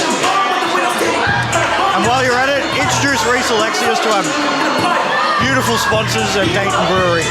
Oh, we love our friends at Dayton Brewery, our major sponsors, and their beer is phenomenal. And no doubt Will Walker will be celebrating with a couple of those this evening. He's certainly got a story to tell his CGA stablemates back at the ranch. The Cool Guy Squad keeps gold here at Breakout 35.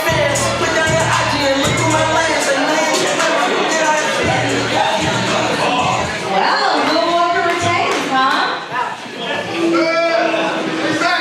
Well, I'm not allowed to say it, but you are. So. Anyway, we have more to go, star-studded night. So, at this time, I would like to welcome to the ring, she is one half of the APW Tag Team Champions. Please welcome to the ring, the certified power bitch, Miss Fortune!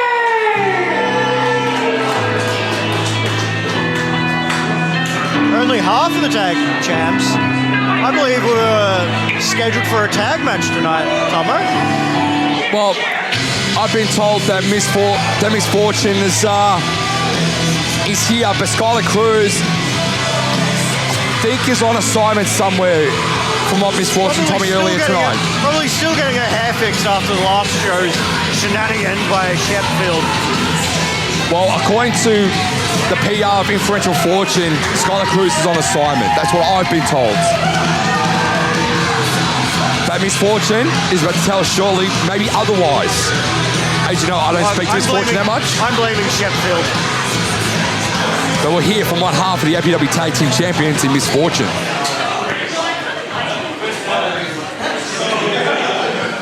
Now, it looks like my taggy didn't show up. But you guys saw on the wall over there, see someone called me out. I don't actually know. I think she thinks she's a little too good for, what's back there. Especially a breakout. But it is what it is. So, yeah? What's the match? Come on, I'm here.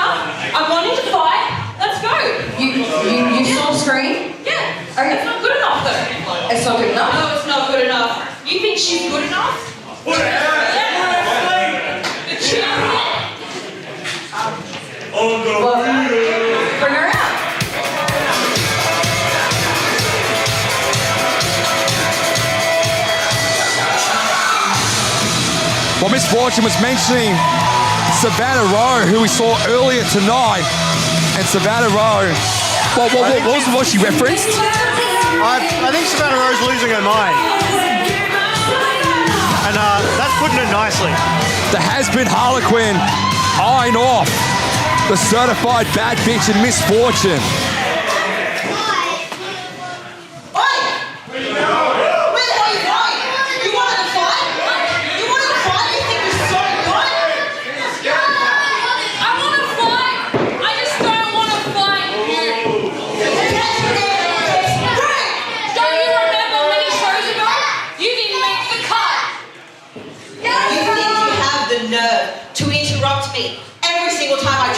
These APW fans. You have the nerve to beat me down, hit me with a chair. Where is that chair, actually? Get your ass in this ring so that I can put you down. Well, then make some space for your tag team champion. Wait a second. Didn't you just say to me that this isn't good enough? No, it's not. Well, Misfortune. How would you like a tag partner, Savannah? A tag partner? Handicap this? I think a handicap. What do you reckon? What? I think that sounds good. When you're talking about people like Confer, you're actually making enemies. Influential Fortune, they've done the same because you pissed off Savannah Rowe, and of course you pissed off the woman that Misfortune knows very well in the Supernova, the Galactic Glamazon, Nova Nichols. Look, I'm proud of all Nova's accomplishments, all the things she's done before anyone else, but this is just biased by Gemstone. No. Yes. Misfortune was every right to come out and say, you know, she's beaten Savannah Rowe before. She doesn't want to face her again. Gemstone's just come out and made this a handicap match. Misfortune has put her foot in it, quite literally. That's absolute bull, and you know it. No, I think it's fair. But Misfortune, out of all the things you say, you know, she thinks she's everything, but the thing she needs to know is she's so much more than just everything. So it's going to be a handicap match. Misfortune is going to have to go at it alone. Hey, this is why we're in the bunker. I would have said something by now. And Misfortune would have got up in my grill if we were in the bunker. And that's fair, because this match it's a handicap match. Handicap matches, they should not occur at all, ever. Well, Misfortune, again, I said has put her foot in it, and she has, so I kind of am inclined to agree with Gemstone's decision here. The best way to shut up Misfortune is to make it a handicap match. Ref needs to get some space there. Savannah Rowe crowding Misfortune. Match can't start till Savannah is in her corner. Savannah Rowe, oh no, here we go. This match is underway. Misfortune really is going to have to take any advantage she can get, because the odds are insurmountable. There has been Harlequin going after Misfortune. Oh, definitely not the corner Misfortune wants to be in. And again, at the end of the day, Misfortune, she doesn't have Skylar Cruz to tag. No, like she said, Skylar Cruz decided it wasn't worth showing up tonight. I was told by her PR she was on assignments. I hate being lied by people's PRs. It just sounds like maybe her hair wasn't quite fixed yet after last show. Once again, I blame Sheffield. Well, it is up to Skylar Cruz to turn up to things like this. If it's advertised, expect to show up to work. We don't know the full story. It could be very bad. It could be damage right down to the roots. She may not want to be seen by the public. And look, would you turn up to see? There seems to be some seeking of dissent. Some dissent in the corner of Savannah Rowe and Nova Nichols. You were saying? Look, I said there was some dissent in the Rowe. Oh no, I thought you were going to say something else before you decided to change tact a bit. Yeah, look, I may have dug myself into a corner. I'll tell you who hasn't dug himself into a corner right now, and that is Misfortune, who's taking full advantage of the quote-unquote dissension between Savannah Rowe and Nova Nichols. Look, they've only tagged together, what, once or twice before? A few times since then. Oh, here we go, sunset. Nice sunset there. Very nice pinning combination there by Savannah Rowe. Sling blade there for Misfortune, just to ease things out. And Misfortune back. Straight into her oldest foe. Ah, just like I was saying, Misfortune doesn't think she's everything. She knows she's so much more. Nova attacking her whilst not being the legal woman. Misfortune just had the daylight scared out of her, and then Nova Nichols takes a cheap shot. What is this ref doing? This match alone is unfair. And then they're taking cheap shots. Stomp to the foot there, quick kick there by Misfortune to Rowe. Schoolboy attempt here from Rowe. Only got one of it. Misfortune eyeing off. And here comes Nova. Here comes the Galactic Glamazon, straight in the ring and straight to her oldest foe. Look, these two are going to fight till the end of time. Pretty much. That's inevitable. They've been but tonight this fight didn't need to happen. Here we go, mate. Gemstone is just an absolute worst GM, I think. I think second worst behind just you, Tomo. Oh, shut up. It was a nice sidewalk slam by Nova Nichols, by the way. It was.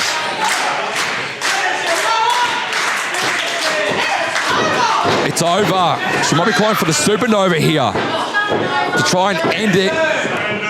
Yes. Attempt here for the supernova. Misfortune says no. Oh, geez, there goes the referee. What are these refs made of? Teflon? Oh, no. Oh, no. Oh, the hairspray, which helped them net the championships back in February. Hairspray to Savannah. Wait, what? Oh, no. Oh, no. No. Nova, why would you? Oh, come on. What, you're going to call that unfair? This was a 2-on-1 handicap match, Michael. She had to use whatever she could just to survive. Misfortune gets the victory. Wow. Absolute stellar work there by Misfortune. No way! You know what, Fortune? I'm getting real sick and tired of you taking the easy way out. You got disqualified once. You just got me disqualified. Why don't we make it more interesting? Yes.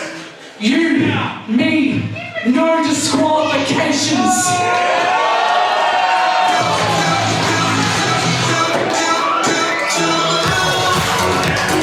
Nova calling her shot. She wants Misfortune in a no disqualification match. She wants a definitive result against Misfortune. That sounds like a splendid idea as long as Gem doesn't stack the odds against Misfortune again. Well, this is what Gem can do. Nova wants a one-on-one match with Misfortune. No Skylar Cruz, no Savannah Rowe, nobody. There was no Skylar Cruz there tonight. It was 2-on-1 tonight. It was absolutely unfair. It's a handicap match, Michael. Well, there you like go. I said, handicap matches should not happen. Nova having a conversation with Gemstone about that. Tell me, when in history has a handicap match proved? When has that been useful? When has it been required? It's paid dividends in the past. All right, so what do we think? No,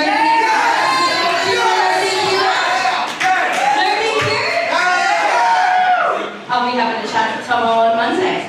Yes. Got a busy Monday. Anyway, so let's keep going. Like I said, let's get through. At this time, I'd like to welcome to the ring. He is your APW World Heavyweight Champion, the Lord of Love, Broderick Valentine.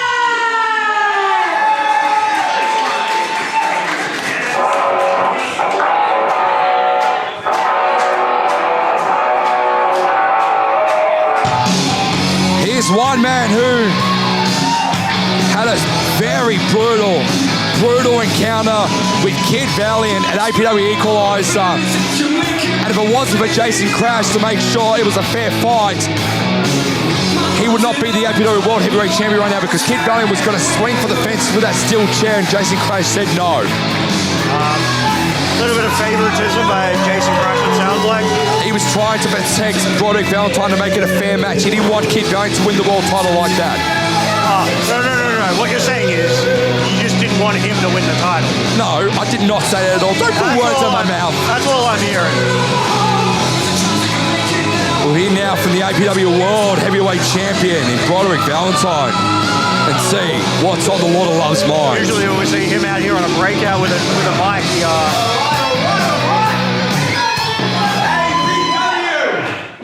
Let's make this quick. It's been a long last night, and I've been itching to go since the beginning. I stand here, fighting champion, heavyweight championship around my waist. I fended off the young goat. I fended off Aiden Miller. I played buckets for this belt. And I'm a hungry champion. I'm looking for my next contender. So tonight, right now, with the return of Breakout, who wants to see an open challenge for the championship?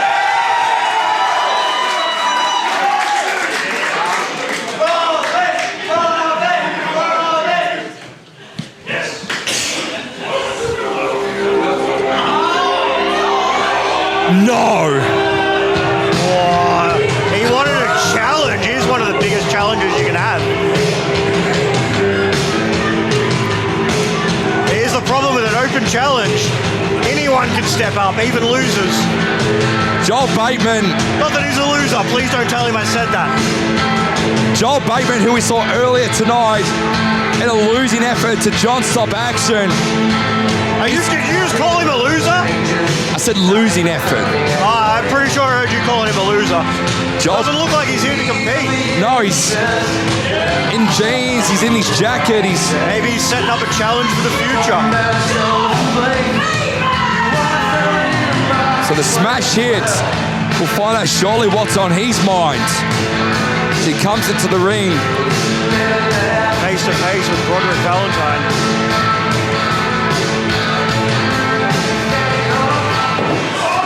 Oh no! Oh my God! Oh my God! Samson! Samson in the ring! You caused this, Michael. If you had given him his breakout title shot, this wouldn't have happened. Oh my God! Jordan Sampson, Joel Baitman, the Blood Fighters. Sweet Valentine, you forget there's not one member of Blood Fighter at APW. There's two.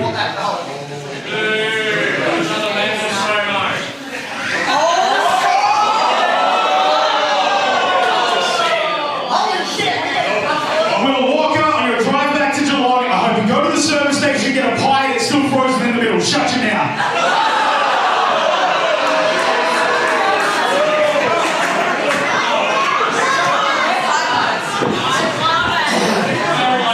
Mr. Valentine, I know you're asleep right now, so you're gonna have to watch this on the replay. But I never in your wildest, I'm taking this championship from now. Well, Broderick Valentine said he's hungry for his next challenger, but Samson hasn't been fed since losing that breakout title. No, he hasn't, and we know exactly. We've seen this in DMDU in the past, the Blood Fighters, and they've toured America together, and now the Blood Fighters are in APW, Khan. Yeah. It doesn't look good for Broderick Valentine. Oh no, there's the wife of Broderick Valentine, Natasha Valentine, and she's not happy. He's not, but at the very least, we know Broderick is going to have some form of assistance at his side, maybe to even the numbers. So Jordan Sampson has laid down the gauntlet for never in your wildest dreams. Sampson wants the APW World Heavyweight Championship. He does, and like I said, this is all your fault, Tomo. Why is it my fault? We could be looking at a completely different situation right now if you had given him the rematch he deserved. Valentine wanted an open challenge tonight, not going to get it.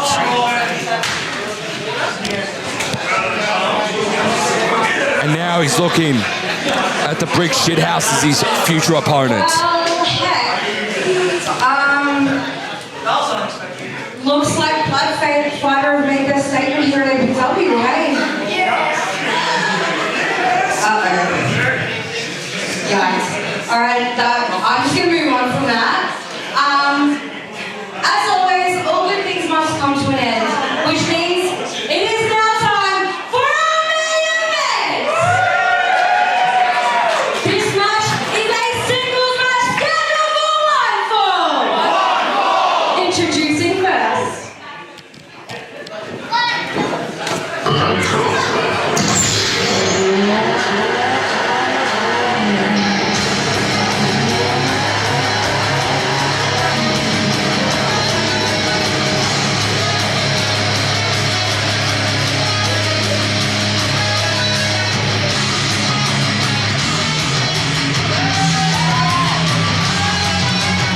Here we have yet another member of Conflict Axiom in action tonight, Nate Nitro. I don't think we've seen him since he lost against Adam Brooks at the very first Breakout Underground show, Tomo.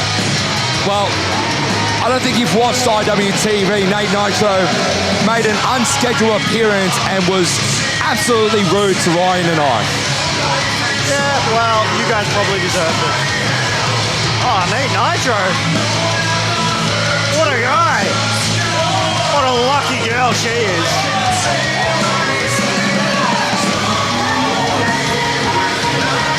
One thing to mention here, Tomo, is he appears to be alone tonight.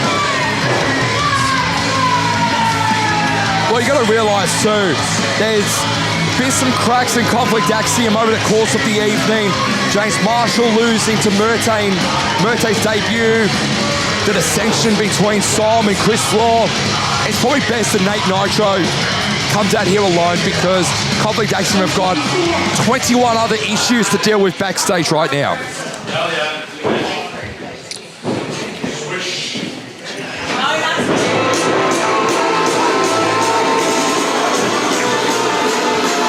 But again, for someone like Nate Nitro, it's not an easy task when you're taking on the current APW Breakout Champion in Valido.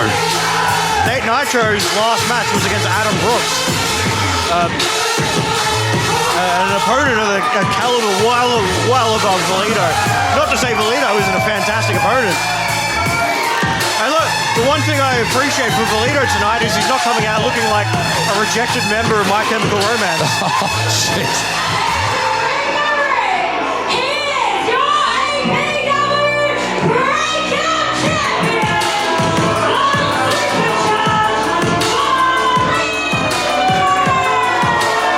And this is a great test for Nate Nitro to see where he is mentally after the war he went to with Adam Brooks a few shows ago. Yeah, it is, but it's also been quite some time. That was what, 2-3 months ago almost. It's been a very, very long time since he last stepped in the ring. So main event here, non-title match between the supercharged Valido and the boss of Nos, Nate Nitro. Non-title match, but you think a win here with Nate Nitro will put him very much into contention. Well, you got to think it this way though. The Battle Lord Blake Curtis is the current #1 contender for the Breakout Championship. He wants Nitro to soften up the supercharge so it becomes a lot easier for the Battle Lord to face Valido for the championship and to try and take it from him. Oh, Valido not wasting any time at all there with a boot to the face. So this comes into the hand of Conflict Axiom a bit, and for Blake Curtis in particular, he'd be watching this in huge regards to see what Nate Nitro can do for him. Oh, Nate Nitro. I said earlier that Valido wasn't wasting any time, neither is Nate Nitro. Getting his offense in very early. So Nitro, good baseball slide drop kick to the arm of Valido, and Valido stunned in the early going to this main event match here. Valido looking like he was putting his elbow back into place almost. Taking some very bad damage very early. Wonder how this could shape the rest of the match. Nitro straight into the head of the supercharged Valido. Again, Nitro got a point to prove after coming up short against Adam Brooks a few shows ago. He lost no fans in that. believe he fully earned the respect of everyone in the locker room. It took 4 weeks for his chest to heal from what he told me earlier. From those chops that Adam Brooks gave him. Yeah, and you know what? I hope he took those 4 weeks to watch some video and learn. Put in a gutsy performance and just came up short. Valido calling for it. Valido going to try and drop down. He couldn't, but Nitro moved out of the way. And Nitro trying to outsmart the Breakout Champion in the early going to this main event here. Non-title match to end Breakout 35. So Supercharged Valido versus Nate Nitro. Supercharged Valido, it's been a very long night. Valido, it's been a very long night. Valido taking a seat. Oh, geez, nice chop there from Nitro. Nitro, I think he learned something from that Adam Brooks match. Oh! I think that was a slap to the face by Valido there. Referee calling for Valido to get in the ring. Oh, jeez. And you saw Nitro trying to cover up the chest again because the last time he copped the chest side. He's having flashbacks. He's having traumatic flashbacks from when Adam Brooks busted him open on the chest. And Nate Nitro probably didn't want his chest to have any kind of damage. Valido going for an arm drag there, but Nate Nitro catching him. Quick whip there by Nitro. Oh, very nice swinging neck breaker there. Again, Nitro taking a bit of time just to recuperate after copping a massive chop to the chest there by Valido. Nitro into the cover and only a 2 count. I said this earlier about ring rust, and the longer the match goes on, the more this is going to favour Valido. Nitro been out of action for quite a while. Valido staying fresh, working all around Victoria. Oh, Valido's mask coming into play here. Nate Nitro tying his flaps to the rope. What do you call that, Michael? His tail? His flaps? It's flaps, but also it's a disadvantage that Valido has. He's proud to wear those flaps onto the back of his mask, but it serves as a bit of a disadvantage sometimes because a lot of opponents have used those to their advantage to take advantage. That's true. I said it earlier in the night about Caballero Merte. The mask could be an advantage. The opponent may not see the full extent of the damage you're suffering. Quick cover here from Nitro. This could be it here. Shoulders down, middle of the ring. And again, Valido able to get the right shoulder up. But like nearly everything in wrestling, in one case it's a good thing and the other it's a bad thing. In the case there, we saw the full extent of the bad being used against him. Get up. Nitro bringing Valido up to a vertical base.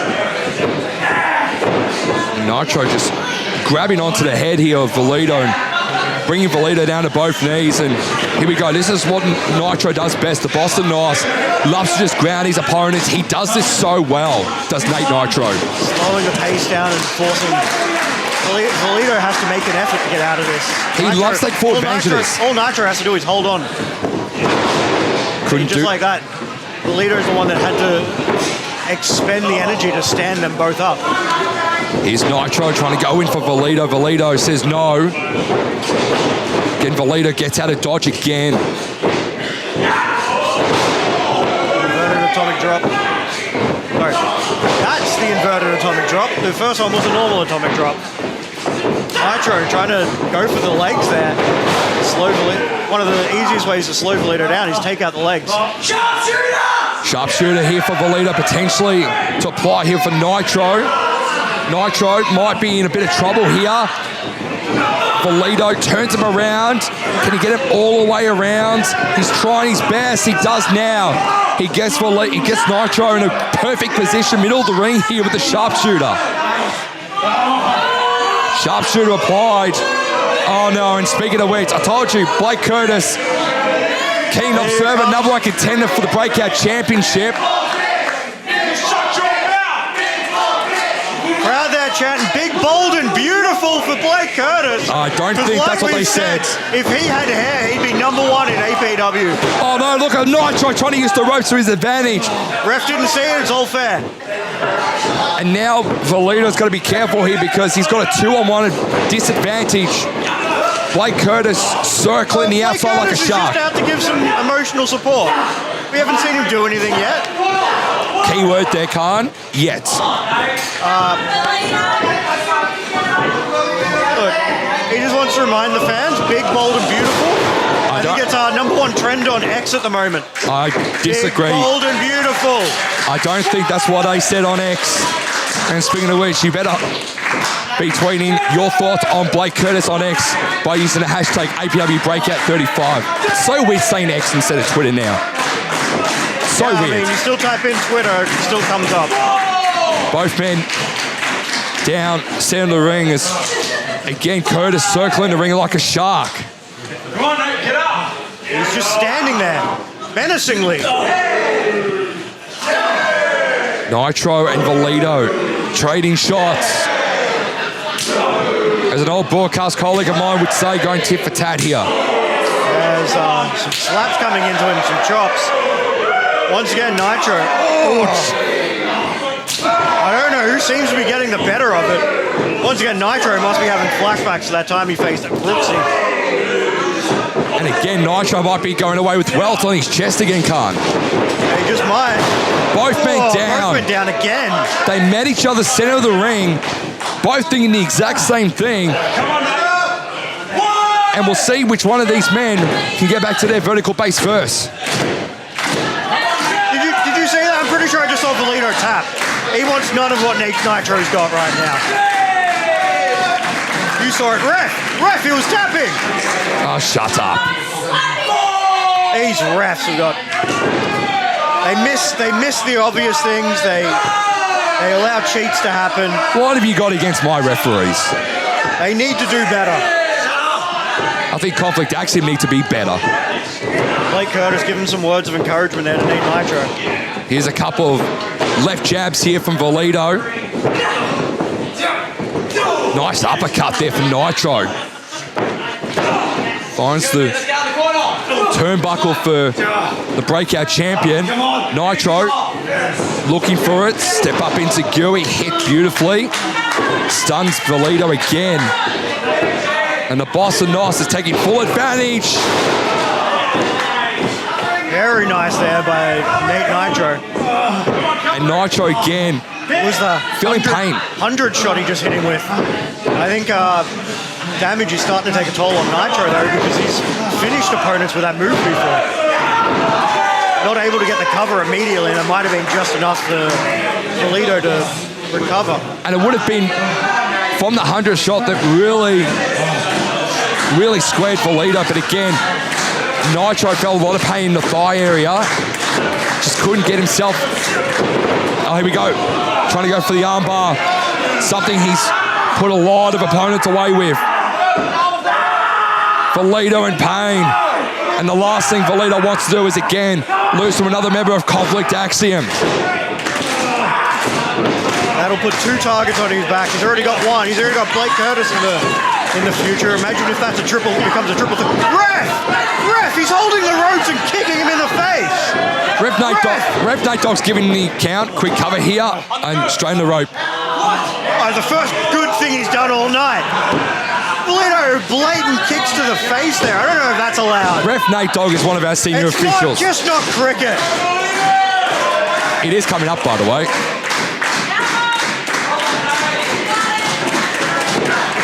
I think if Valido wins it from here, it's not going to be a moral victory at all. Good elbow there from Valido. A very aggressive side Valido we're seeing now. And now the Supercharger's feeling it. Climbing to the top rope is Valido. Could almost try and get Nitro down. He can. Spicy stunner sends him inside out. Quick cover here from Valido. And this could be it here for Nitro. It is. Not playing around. Pinning him immediately. No time wasted. But what a gutsy performance there from Nitro. I think that ring rust definitely came into effect there, Tomo. And the face on Blake Curtis says it all. What were you saying about Curtis? You didn't want him out there? He didn't do anything. Curtis is innocent. It's been a terrible night for Conflict Axiom. Big ups for my boy. Big, bold, and beautiful. Big, bold, beautiful, and you know, you can add a 4th feet to that. Breakout champ, soon to be. Curtis putting Nitro in the corner. And Curtis wants to get his hands on Valido. He just wants to get a good look at him.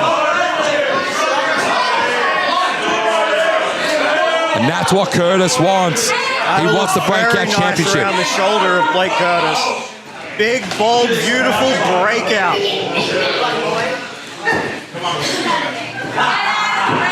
And Blake Curtis says to Nitro, we're out of here.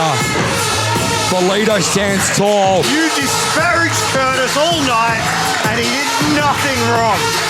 Can we hear an apology, please? No. Whoa. A vanquished individual. Shit I put up with you. And Nate Nitro, and we'll hear now from Valido. What a hell of a night at Breakout 35! It's great to have you all back in my home. I hope tonight was entertaining.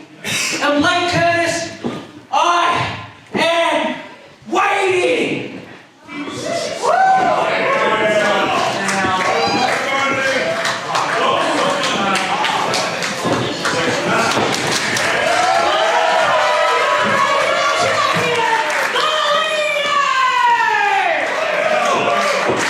Thank you so much for watching APW Breakout 35 here on YouTube. On behalf of Khan Kruger, I've been Michael Thompson. We're signing off, and we'll see you for the 36th installment of Breakout in a few short weeks' time. It is good night from the Adrenaline Zone.